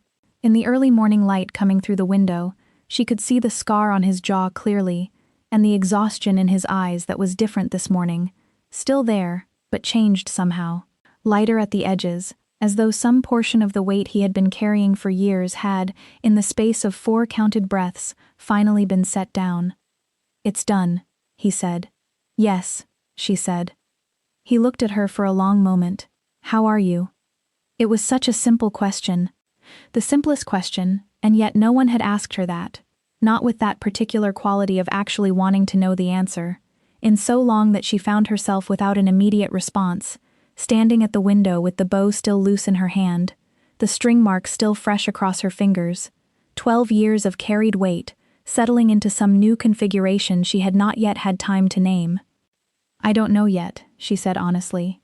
He nodded as though that was the only reasonable answer, and did not press her for more, did not fill the silence that followed with reassurance she had not asked for, or comfort she was not yet ready to receive. He simply stood beside her at the window, close enough that she could feel the warmth of him in the cold morning air, and let the valley below settle back into its ordinary shapes, the mist finishing its slow burn-off, the ridge resuming its quiet blue line against a sky that had, in the space of a single dropped figure, become an entirely different kind of morning than the one she had climbed 43 steps to meet. The weeks that followed moved quickly and then slowly, and then settled into something she did not have a word for at first. Sven's investigators moved within hours of Castle's fall, presenting the accumulated evidence, corroborated now by Mabel's testimony, formally recorded by the council scribe, to the High Council before Castle's allies could organize a response. Sven himself came to find her in the kitchens 2 days later, an occurrence so unusual that Bretta nearly dropped an entire tray of rising loaves at the sight of the king's chief intelligence officer standing in her doorway, hat in hand, waiting with unexpected patience for Mabel to finish wiping down a counter before he would even speak. The understeward talked, he told her, without preamble, once she had drawn him aside into the relative quiet of the pantry corridor, the one my men took the night before the shot. He'd been passing correspondence for nearly a year, small things at first, troop movements, council schedules, nothing that seemed to matter on its own. Castle's people are patient. They collect small things until the small things add up to something large enough to be dangerous, and by the time anyone notices the pattern, the danger's already been done. He paused. He gave us 4 more names before he stopped talking. 2 are already in custody. I wanted you to hear it from me directly rather than as kitchen gossip by the end of the week, since I understand this Castle's gossip tends to arrive already twisted into 3 different shapes by the time it reaches the ovens. She had thanked him, and meant it, and he had given her a short nod that was, for a man of his careful neutrality, almost warm, before returning to whatever quiet, thorough work occupied the rest of his days. The 3 intermediaries her father had named were located within a fortnight. 2 were taken into custody without resistance, found in modest houses along the southern trade roads, living under names that were not quite their own, but not different enough to have kept them hidden from investigators now working from precise, 12-year-old information, rather than vague suspicion. The 3rd attempted to flee south and was intercepted at the Ashvin River crossing by the King's Riders, caught mid-ford with a saddlebag of coin, and a set of falsified travel papers that told their own quiet story about how long he had expected this day might eventually come. The noble houses that Cassel had held in debt were formally released from their obligations by royal decree, a proclamation read aloud in the High Council chamber to a room that Mabel was told, second-hand, had gone very still upon hearing it, several of the freed lords apparently unable to fully believe, even as the words were spoken, that the weight they had carried for years had genuinely, finally, been lifted. The council vote that had been blocked for 3 years, a restructuring of border garrison funding that would have prevented raids like the one that had destroyed her father's post, passed unanimously, without a single dissenting voice, a fact that Harwick reported to her personally, with the particular satisfaction of a man who had spent a very long time waiting for exactly that outcome. Commander Gorin, to his credit, said nothing further about kitchen girls. He was not a gracious man, and he never fully became one, not in any way that softened the general gruffness of his manner, or his tendency to bark orders across the training yard, as though volume were a personal virtue. But he was a practical one, and the evidence of what she had accomplished was not something that could be argued with, and Mabel noticed, in the weeks that followed, that when new recruits arrived for training, Gorin had begun including a single line in his opening address to them that had not been there before, that the wind in this valley shifted after the morning bells, and that any man who assumed the manual knew this valley better than the valley knew itself, had already lost before he'd knocked his first arrow. He never once mentioned her name when he said it. She did not need him to. There came an afternoon, perhaps 3 weeks after the shot, when she found herself passing through the training courtyard on an errand for the kitchens, and Gorin, drilling a group of younger recruits at the firing line, called out to her without turning his head, in a voice pitched just loud enough to carry. "Wind's about to shift," he said, "northeast to west-southwest, inside the quarter hour, am I right?" She stopped, considered the sky, the faint movement of the frost-dusted grass at the courtyard's edge, and nodded. "You're right, maybe closer to 10 minutes. He grunted, which from Gorin was practically an ovation, and turned back to his recruits without another word. But she caught, just before she walked on, the faint and entirely unwilling twitch at the corner of his mouth that might, in a more generous light, have been called the beginning of a smile. It was not friendship. She did not think Gorin was capable of offering her friendship, not exactly, not so soon, perhaps not ever in the way Iris offered it so easily. But it was respect, plainly given, and she found she did not need more than that from him. Respect, freely offered by a man who had once tried to have her removed from a courtyard for speaking, was its own kind of victory, quieter than an arrow finding its mark, but no less real. And the evidence of what she had accomplished was not something that could be argued with anywhere else in the castle either. The formal protection of the crown that Tristan had promised her was documented and registered with the council clerk, a legal reality, not a courtesy, not a favor that could be quietly withdrawn the moment it became politically inconvenient. She read the document herself in the council chamber, sitting at the long table where 8 days earlier she had recounted her father's words from memory, while powerful men realized they had been outpaced by a waitress's recollection.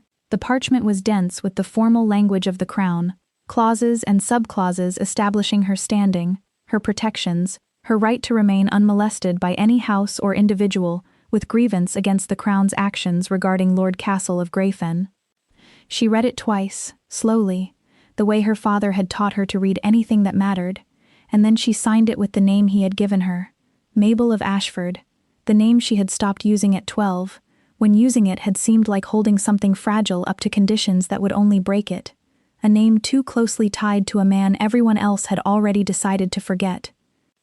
It did not feel fragile now. In the weeks that followed the signing, she found her days shifting shape in small increments, so gradually that she did not fully notice the change until she looked back and realized how far she had already traveled from the woman who had once counted floorboards to keep her hands from shaking. She was not released from the kitchens, not exactly, not in the way Bretta had first feared, muttering darkly for the better part of a week about girls who thought themselves too fine for honest work the moment a king looked twice in their direction. But her hours changed. Sven began asking her, with increasing regularity, to sit in on portions of the ongoing investigation, her memory proving useful again and again, as fragments of her father's old reports intersected with new evidence the investigators uncovered, small threads she alone could tie back to names and dates a decade past. Harwick, for his part, took to seeking her out in the library on quiet afternoons, ostensibly to consult her on some detail of border geography, though she came to suspect, after the third or fourth such visit, that he simply enjoyed her company, the particular quality of a conversation with someone who answered questions plainly, rather than performing cleverness for its own sake. He taught her, in exchange for her patience with his questions, how to read the formal shorthand the council clerks used in their record-keeping, a small kindness that opened whole rooms of the castle's history to her that she had never before had the means to enter. It was Harwick, in fact, who eventually led her down into the Eastern Archive itself, a low, vaulted room beneath the old chapel that smelled of dust and dry parchment and the particular cold that seemed to belong only to rooms where very old things were kept very still. He walked her between shelves stacked with garrison ledgers going back generations, his lamp throwing long shadows across bindings cracked with age, until he stopped before a shelf marked, in faded ink, with the designation of the Eastern Garrison, and drew down a slim folio that had clearly not been opened in a very long time. "Your father's service record," he said, setting it carefully on the reading table between them, as though it were something that might bruise if handled without proper respect. "I thought you might want to see it before the wedding, rather than after. Some things are better carried into a new life already understood, rather than left to surface unexpectedly once you've settled into it." She opened it with hands that were, for once, not entirely steady, and found within it the ordinary bureaucratic shape of a man's working life reduced to lines and dates. His enlistment, his promotions, the commendations he had earned in 11 years of service, several of which she had never known about, small citations for accuracy under difficult conditions, for training younger archers with what one commanding officer had described, in a cramped, formal hand, as unusual patience and clarity. She traced the words with one finger the way she had once traced the ink of his final letter, feeling something in her chest expand rather than compress for the first time in longer than she could remember. Near the back of the folio, tucked between two pages, she found a single sheet that was not part of the formal record at all, a private note in her father's own handwriting, dated some months before the raid, addressed to no one in particular, the kind of note a careful man leaves behind in case the worst happens and he is no longer present to say the things himself. It described her, briefly, in a handful of unguarded sentences. "My daughter listens better than any recruit I have ever trained, and asks questions no one else thinks to ask, and I believe, whatever becomes of me, that she will find her own way to matter in this world, whether anyone gives her permission to or not." She read it 3 times, the way she read anything that mattered, and then sat for a long while in the cold, quiet archive, with the folio open before her, letting the tears come without trying to stop them. The first time in 12 years she had allowed herself to cry for him, without also, at the same time, trying to hide the fact that she was doing it. Harwick, to his enormous credit, said nothing at all, simply stood a respectful distance away with his lamp, giving her the privacy of a room she had never expected to find in a castle that had spent 11 years teaching her that grief, like opinions, was inconvenient and best kept small. "He would be proud of you," Harwick said finally, once she had gathered herself. His usually sharp voice gentled into something she had not heard from him before. "I did not know him, but I have read enough of these records over the years to recognize a man who trained his daughter the way he trained his best recruits, and I have watched you closely enough these past months to see that the training held." She carried that note with her when she left the archive that afternoon, carefully folded, not into the lining of a boot this time, but into the cedar box that had, by then, already begun collecting the small handful of things she had decided deserved to be kept safe rather than hidden. It joined the silver clasp there weeks before the wedding, waiting for the decree that would eventually join them both.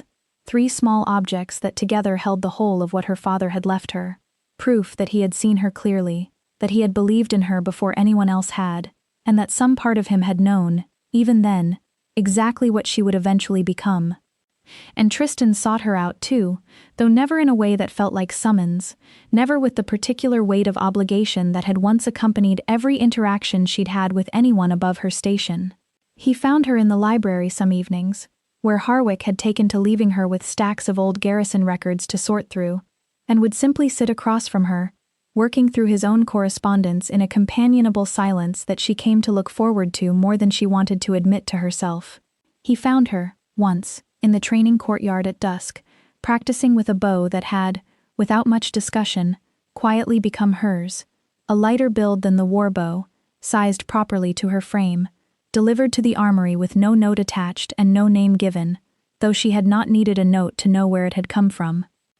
"You didn't have to give me a bow," she said, the first time he found her there, testing the draw with the particular care of someone who did not yet trust a good thing not to be a mistake. "I know," he said. "I wanted to." "That's not an answer."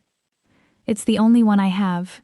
He watched her knock an arrow, adjust her stance, the small unconscious economy of motion that she had never had to think about since childhood. "You made a shot no one else in this kingdom could make, with a bow that didn't fit your hand, arrows fletched for someone else's draw. I thought you deserved better tools than the ones you were handed by circumstance." A pause, and something almost rueful crossed his face. "Also, I confess I wanted an excuse to watch you shoot again. The first time was not, strictly speaking, something I was able to properly appreciate. I was somewhat occupied with the fact that my entire military assessment had just been quietly dismantled by a woman carrying a bread tray." It startled a real laugh out of her, short and surprised, the kind she had not let herself produce in front of another person, in longer than she could easily remember. She saw him notice it, the same way he seemed to notice everything, filing it away with that same careful attention he gave to troop movements and council votes, as though her laughter were a piece of intelligence worth having. There were quieter evenings too, ones that carried no particular purpose beyond simply being spent in each other's company.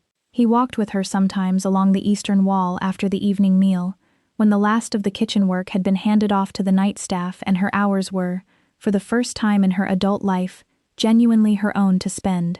He asked her questions that had nothing to do with Cassel, or the council, or the smuggling route, questions about small things, what she thought of the taste of the castle's bread compared to what the relations' household had made when she was young, whether she preferred the valley in winter or in the full green of summer, whether she had ever wanted, before everything happened, to be anything other than an archer's daughter.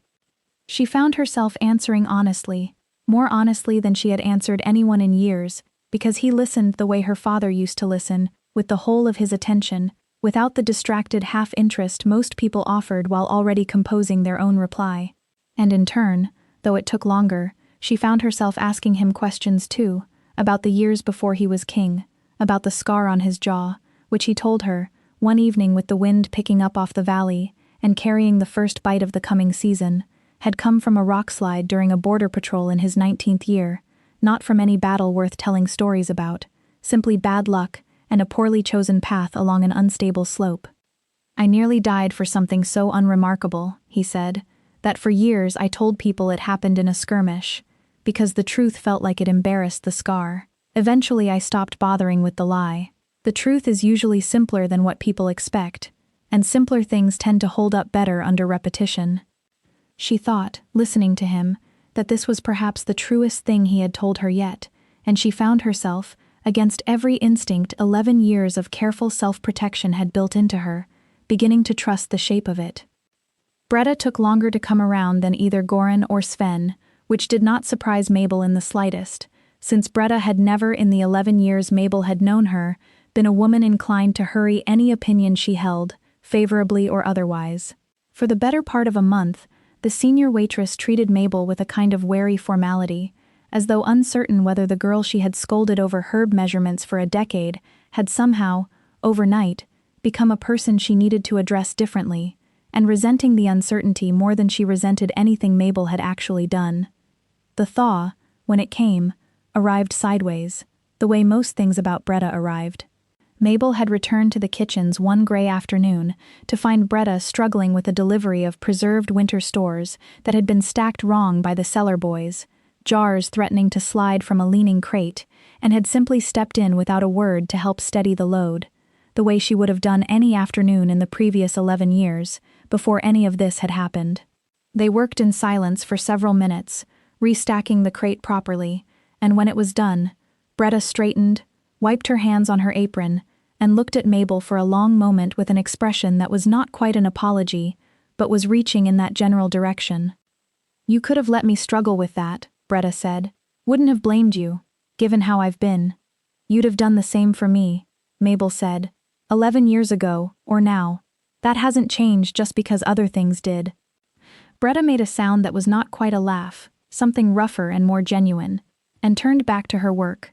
But the next morning she set aside the good cup, the one with the painted rim that was normally reserved for visiting stewards, and filled it with tea for Mabel without being asked, and said nothing about it, and Mabel understood the gesture for exactly what it was, and said nothing about it either, and that was, in its own quiet way, the whole of the reconciliation, complete and sufficient, and never again mentioned by either of them. It was around this same time that Mabel began noticing, with the particular clarity that came from having spent a lifetime cataloging small details other people overlooked, how thoroughly her days had rearranged themselves around the shape of Tristan's presence in them. It was not a dramatic thing.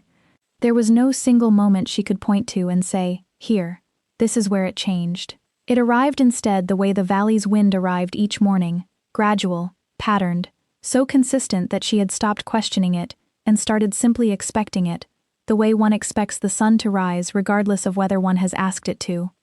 She found herself listening for his footsteps in the corridor outside the library, that particular even, unhurried gait that never seemed to need to announce itself, and feeling something loosen in her chest when she heard it. She found herself saving small observations through the day, the exact color the frost had taken on the eastern wall that morning, an argument she had overheard between two junior stewards that struck her as quietly funny, specifically to tell him in the evening, the way one saves something back for a person one has decided, without quite deciding it on purpose, matters enough to be told. She tried, for a while, to examine this development with the same cool analytical distance she brought to wind patterns and draw weights, turning it over, testing its edges, looking for the flaw in it the way she had been trained her whole life to look for flaws in things that seemed, on the surface, too good to trust.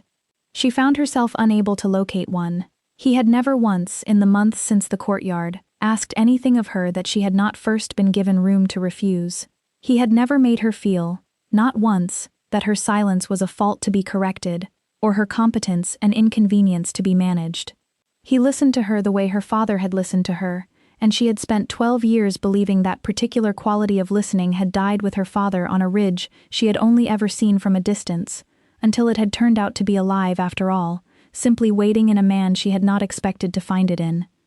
She did not tell him any of this directly.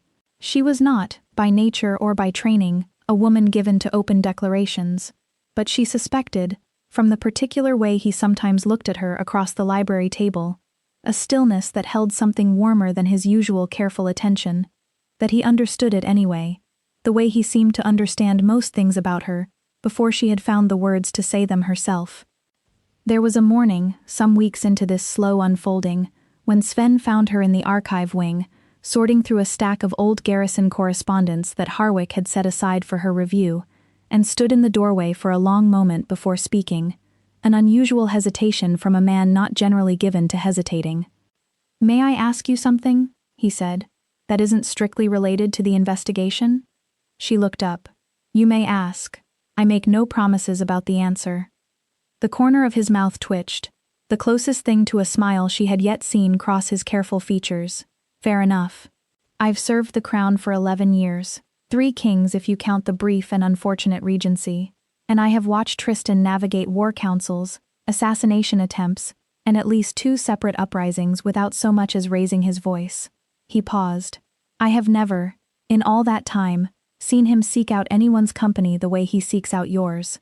I only mention it because I suspect you, of all people in this castle, are the sort to notice a pattern and doubt it rather than trust it, and I wanted to tell you, as someone with no particular stake in the matter, beyond wanting my king reasonably content, that the pattern is real.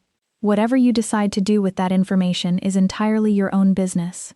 He left before she could formulate a response, which she suspected was deliberate, a man who understood the value of leaving a room before an answer could be demanded of him. She sat for a long while afterward with the old correspondence forgotten in her lap, turning his words over the way she turned over everything, slowly, from several angles, looking for the place where they might not hold weight, and finding, again, that they held it entirely. There was a night, not long after Sven's words had settled into her, when the old fear rose up in her anyway, uninvited, the way old fears tend to do, regardless of how thoroughly one believes they have been reasoned out of existence. She lay awake in the staff quarters listening to the breathing of the other girls, and found herself turning over every reason this might still, somehow, go wrong. The way she had once turned over wind calculations, searching for the flaw before the flaw could find her first. She was packless. She had been packless her entire adult life, and there was a part of her, old and stubborn and formed in the years right after her father died, that had never quite believed a kingdom built on rank and bloodline would truly make room for a woman who possessed neither. She thought of the noble daughters who would have been considered proper matches for a king, women raised from birth in the particular choreography of court life, who knew which fork accompanied which course, and how to address a visiting duke without being told, who had never once carried a tray or scrubbed a pot, or hidden a letter in the lining of a worn-out boot. She thought of how easily the court might decide, in whispers first and then more openly, that she did not belong at the head of that long table, however many arrows she had put through however many distant targets. She found Iris in the kitchen the next morning before the others had risen, kneading dough in the pale gray light with the single-minded absorption of someone who had not yet learned to let her hands work while her mind wandered elsewhere, and found herself, unexpectedly, saying some small fraction of it aloud, haltingly, the words coming slower than she was used to, because she had so rarely practiced saying difficult things out loud to another person. "I keep thinking," she said, "that I don't know how to be what they'll expect me to be. Luna, I know how to read a valley. I don't know how to sit at the head of a council table and make noble houses believe I belong there." Iris considered this with more seriousness than her 17 years usually showed, wiping flour from her hands before she answered, as though the question deserved the courtesy of clean hands to accompany a proper reply. "I don't think anyone in that courtyard the day you shouted my turn thought you knew how to embarrass 13 trained soldiers either," she said.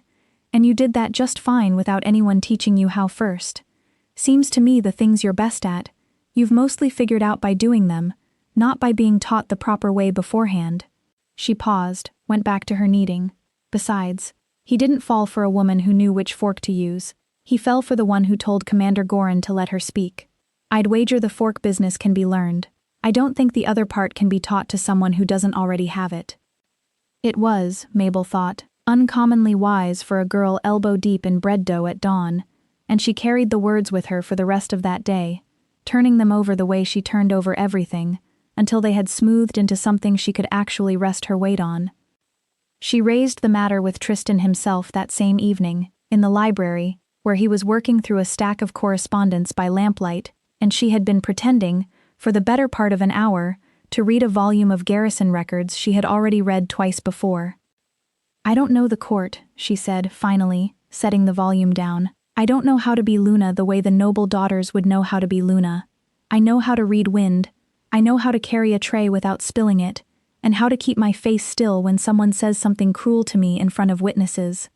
I don't know if that's the same set of skills." He set down his own papers and considered her for a long moment, the particular attention she had come to associate with him taking a question seriously rather than simply answering it to end a conversation.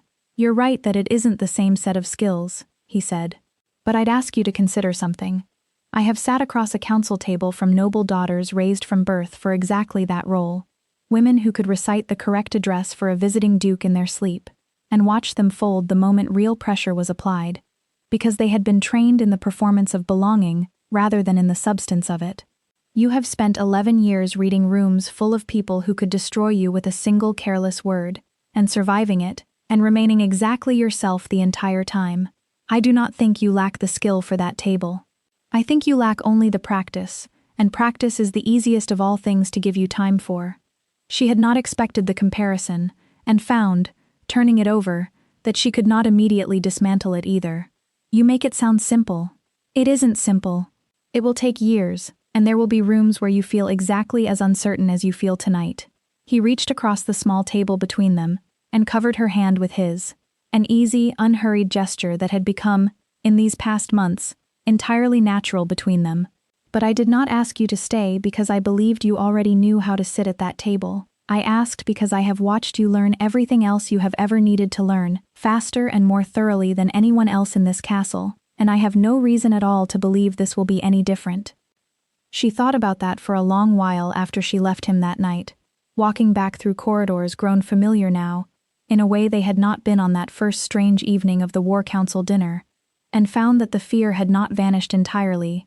Old fears rarely did, but it had grown smaller, more manageable, the size of a thing she could carry, rather than a thing that might yet carry her under. On the evening of the first full moon after Castle's fall, Tristan found her in the northern tower again.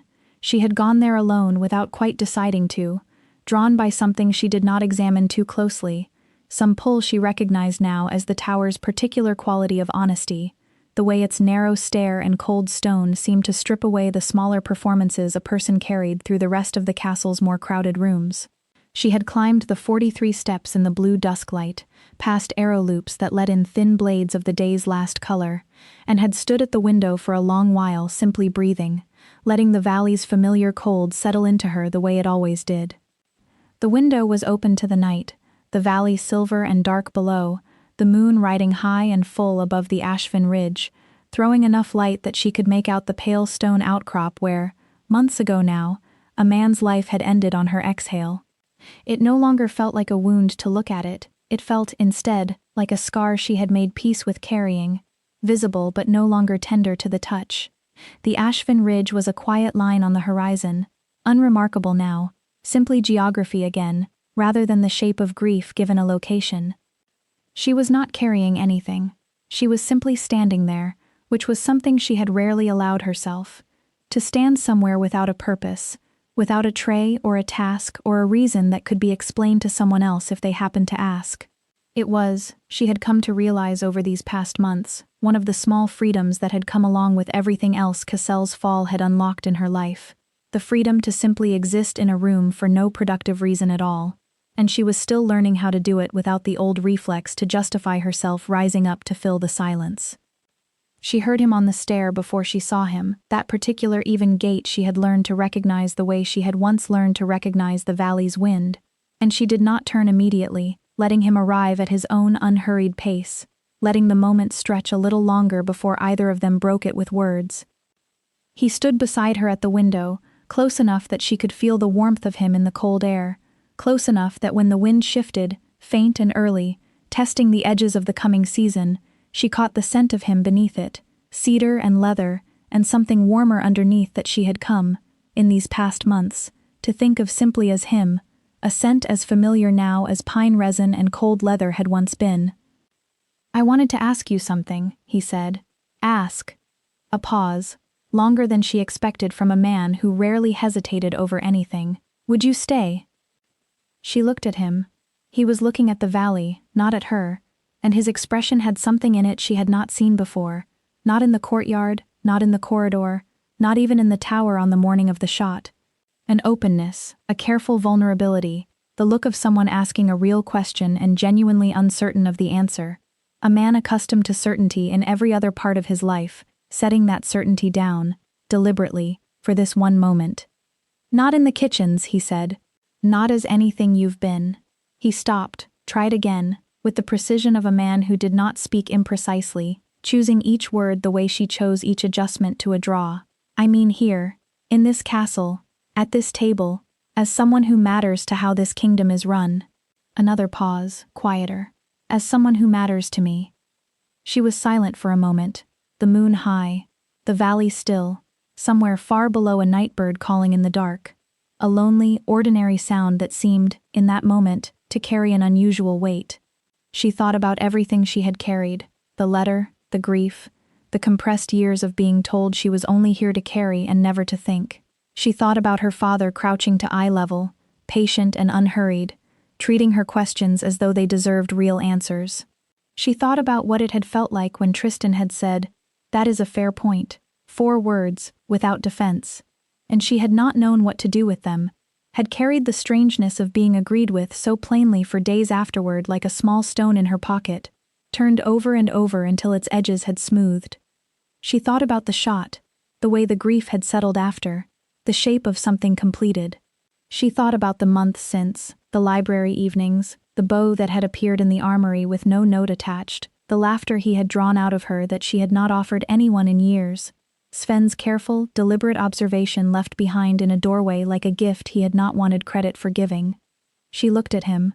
He was looking at her now, and his eyes held that focused, particular attention that she had stopped trying to deflect because it had never felt like being watched. It had always felt like being seen, fully, the way she had once believed only her father had ever truly seen her, and had assumed, after he was gone, that no one ever would again. "I'm not easy to be around," she said, because it felt important to say it plainly, to give him the chance to reconsider before either of them went further. "I've been told that. More than once, and not always kindly." "I find you very easy to be around," he said. "I find most other things difficult by comparison. Council sessions, border negotiations, an entire hall of nobles competing to flatter me in the most elaborate possible sentence. You have never once, in all the months I've known you, said a single word to me you didn't mean. Do you have any idea how rare that has become, in my particular position in the world? I had nearly forgotten it was possible until a girl on a stone balustrade told a courtyard full of failed marksmen that it was her turn." She almost smiled.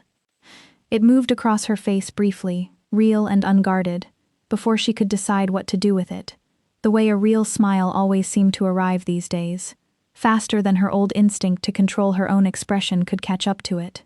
She saw him see it, saw something in his own face ease in response, the particular relief of a man who had asked a real question and just glimpsed, in the answer forming, that it was going to be the one he had hoped for. "All right," she said. He reached out and took her hand, carefully.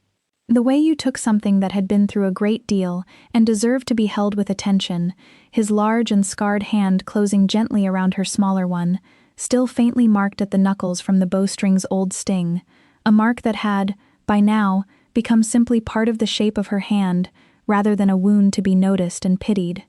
She looked down at their joined hands for a moment. His large and scarred, hers reddened at the knuckles from the bowstring, and then she looked back at the valley, at the moon riding high over the ridge, at the wind moving faint and early across the frost, carrying the first bite of the coming season, the way it had carried the promise of every season she had ever learned to read in this exact place. She did not pull away. The news traveled through the castle the way news always traveled through castles, faster than any formal announcement, arriving in the kitchens before the ink on the official proclamation had properly dried. Mabel heard it first in the particular hush that fell over the long kitchen table the morning after, a silence that was not the wary, uncertain silence of the weeks following the courtyard, but something warmer, expectant, a room full of people trying to decide how loudly they were allowed to be happy for her. Iris broke it first, as Mabel had somehow known she would, throwing both arms around her with a force that nearly upended a tray of proofing dough, laughing and half crying at once in the particular way of the very young who have not yet learned to moderate their own joy for the sake of appearing composed.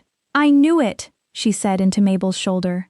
"I told Greta a full month ago," I said. "Watch how he looks at her when she isn't looking back." And Greta said I was imagining things, and I was not imagining things. I never imagine things. I simply notice them before anyone else bothers to. Greta's reaction was, predictably, quieter, though no less real for its quiet. She said nothing at all when the news reached her, only set down the knife she had been using to portion the morning's bread, crossed the kitchen, and embraced Mabel briefly, fiercely, in the abrupt, no-nonsense way she did everything, before releasing her just as quickly and returning to the bread as though nothing at all had happened. But she left, an hour later, a small parcel on the shelf by Mabel's cot, wrapped in plain cloth, containing a length of fine blue ribbon that Mabel understood, without needing to be told, had been saved from some occasion of Bretta's own long-ago youth, kept all these years for a use Bretta herself had perhaps never expected to find. Mabel wore it, in the end, woven quietly into her hair on the day of the wedding itself, where no one but Bretta would recognize what it was, or where it had come from, and that, too, felt like exactly the right way to carry it. Even Goran, when the news reached the training courtyard, managed something that might charitably be called well-wishing, delivered in his usual gruff, sideways manner, while drilling a new set of recruits, calling out to her as she crossed the yard on an errand that she had, in his professional opinion, better aim than half the men I've trained in 15 years, and I suppose the king could do worse than marry someone who can actually hit what she's aiming at, which is more than I can say for most of the noble matches I've had the misfortune of witnessing. It was, for Gorin, practically a sonnet, and she thanked him for it with the same dry gravity with which it had been offered, and saw, again, that small unwilling twitch at the corner of his mouth that she had learned to recognize as approval.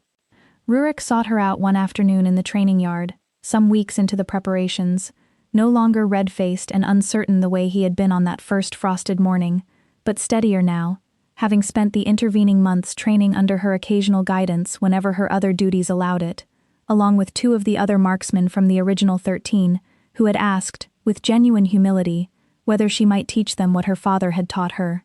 She had agreed, cautiously at first, and then with growing warmth as she watched them apply themselves seriously, without resentment, to the simple discipline of listening to a valley before assuming they already understood it. "I wanted to give you something," Rurik said, holding out a carefully carved wooden token, a small bird in flight, rough but clearly made with care, the kind of thing a man without much skill at carving makes anyway, because the gesture matters more than the craftsmanship. "My grandmother used to say, 'A bird given before a wedding brings good weather to the day.' I don't actually know if that's true, but I thought you should have it anyway, given everything." She had taken it, turned it over in her hands, and felt something unexpectedly full rise in her chest, the particular gratitude of watching a person who had once looked at her with open contempt choose, instead, to become someone capable of this kind of quiet generosity. "Thank you, Rurik," she said, and meant it in a way that went well beyond the token itself. The preparations themselves consumed the castle for the better part of 6 weeks, the kind of organized chaos that turned every hallway into a thoroughfare for messengers and seamstresses, and stewards carrying lists longer than their own arms. Mabel found herself, more than once, retreating to the northern tower simply to escape the noise of it, climbing the 43 familiar steps to stand at the window and breathe the cold, ordinary air of the valley, the one place in the entire castle that had not been rearranged in service of the coming celebration. Tristan found her there more than once during those weeks, and neither of them needed to say why they had each been drawn back to the same quiet room. It had become, without either of them planning it, the place where the truest parts of their history together had happened, and it seemed fitting that it remained the place they returned to when the rest of the world grew too loud. They were married the following spring in the castle's inner courtyard, under a sky that could not decide between clouds and sun, and finally settled on both, high pale clouds drifting slow across a brilliant blue, throwing moving patches of shadow and gold across the assembled crowd below. The courtyard had been transformed in ways Mabel would not have believed possible 6 weeks earlier. Garlands of early spring blossoms strung along the stone balustrade, where she had once stood with a forgotten tray in her hands, watching 13 men fail a shot that would change the entire shape of her life. She noted the echo of it, standing there again now in an entirely different capacity, and found the symmetry of it almost more than she could hold steadily in her chest. The ceremony was attended by the full High Council, the senior members of every noble house in Dawnvale, and every member of the castle staff who wished to come, which turned out to be nearly all of them, packed shoulder to shoulder at the courtyard's edges in their good clothes, faces bright with the particular pleasure of watching one of their own step, however improbably, into a story larger than any of them had thought possible for a kitchen girl with no pack behind her. Bretta stood in the 3rd row and cried, openly, unashamedly, which she would deny for the rest of her life, with the same fierce conviction she brought to everything, insisting whenever the subject arose in later years, that she had simply had something in her eye, and daring anyone present to contradict her. Iris stood beside her, not bothering to hide her own tears at all, waving at Mabel with unrestrained enthusiasm every time their eyes happened to meet, until Bretta finally elbowed her into a more dignified stillness that lasted, at most, another few minutes before dissolving again. Sven stood at the back and looked professionally neutral, which meant Mabel had come to understand over these past months that he was pleased, perhaps more pleased than his careful composure would ever fully let show, and she caught him, at one point during the ceremony, allow the corner of his mouth the smallest, briefest concession to a smile, before smoothing his expression back to its usual watchful calm. Commander Gorin stood at his post near the courtyard entrance and said nothing, and stared straight ahead with the expression of a man who had decided that certain developments were above his authority to have opinions about. It was, for him, a significant act of wisdom, and Mabel suspected, watching him from across the courtyard, that beneath the rigid posture and the carefully blank face, he was, in his own gruff and unspoken way, genuinely glad of the day. Rurik and the other young marksmen who had trained under her these past months stood together near the front, freshly pressed uniforms, faces open and unguarded in a way she had not seen from any of them on that first frosted morning, and when she caught Rurik's eye, he gave her a small, solemn nod, the kind soldiers give when words feel insufficient to the moment, and she returned it in kind. Harwick, seated near the front with the other senior council members, watched the proceedings with the same sharp-eyed attention he brought to every council session, though his expression, for once, held nothing calculating in it at all, only something that looked, on his usually severe features, remarkably like uncomplicated happiness. Mabel wore blue, deep winter blue, the color of the Ashvin Valley before sunrise, the exact shade she had watched bleed slowly into gold from the tower window on a morning that had changed everything. Her dark hair was down for the first time in memory, a small private rebellion against 11 years of pinned-back practicality, held back only by a simple silver clasp that had belonged to her father, with Bretta's blue ribbon woven quietly beneath it, where only Bretta would ever know to look for it. She had found the clasp among his effects, preserved in the castle's eastern archive, retrieved by Sven's investigators during the course of the castle inquiry, listed with careful, impersonal precision in a garrison inventory drawn up in the chaotic weeks after the raid. Just a clasp. Just a small silver thing, tarnished with years of storage, that she had polished herself, slowly, one quiet evening, until it caught the light again the way she remembered it catching the light in her father's hands when she was very small. Before any of this had happened, before the garrison, before the letter, before 12 years of carrying a grief too large for a girl of 9 to hold, and holding it anyway, she had held the clasp for a long time before she put it on, feeling the particular weight of it, small as it was, and had thought, distinctly, that her father would have found this entire turn of events almost too improbable to believe, and would have laughed about it anyway, the short, warm laugh she had spent 12 years trying not to forget. When Tristan took her hands at the altar, he looked at her the way he always looked at her, that focused, undivided attention, the look of someone who had decided she was worth every bit of his concentration, and had never once, in all the months since the courtyard, wavered from that decision. And she looked back at him without dropping her gaze, without lowering her eyes, without making herself smaller to fit a space that someone else had decided was her limit, the way she had spent 11 years learning to do, and had, in the space of a single autumn, finally unlearned. She was Mabel of Ashford. She was Luna of Dawnvale. She was the woman who had made the shot that 13 Alpha King snipers could not, with a bow too large for her frame, and a grief 12 years old in her chest, and a voice that had been quiet for so long that when it finally spoke, it had crossed 4,000 meters and ended something that should have ended long ago. She was here, completely, fully, irreversibly here, standing in a courtyard full of people who had once looked through her the way one looks through a window, now looking directly at her, and seeing, at last, exactly who she was. When he said, "I choose you," she believed him. Not because she was naive, and not because the word mate had stopped carrying the weight of everything she had once associated with it, loss, injustice, the particular cruelty of bonds that turn out to be built on lies. She believed him because she had watched him. For weeks, and then months, she had watched him in the way she watched wind patterns and valley conditions, carefully, with full attention, without flinching from what she found. And what she had found, every time, without exception, was a man who did what he said, and said only what he meant, and stayed. That was enough. That was more than enough. That was everything. She said, "I choose you back." And she meant it the way she meant everything, completely, quietly, without performance, the way a shot is released, the way a letter is finally set down, the way a grief, long carried and finally honored, settles into something that no longer needs to be hidden. "I choose you." The courtyard was bright. The sky made up its mind and chose sun, breaking fully through the last of the drifting cloud just as the vows were spoken, throwing warm light across the assembled crowd in a way that more than a few of the older guests would later swear, over ale and reminiscence for years to come, was no mere coincidence but the valley itself offering its blessing. Somewhere at the back of the crowd, Sven made a note in his ledger and closed it.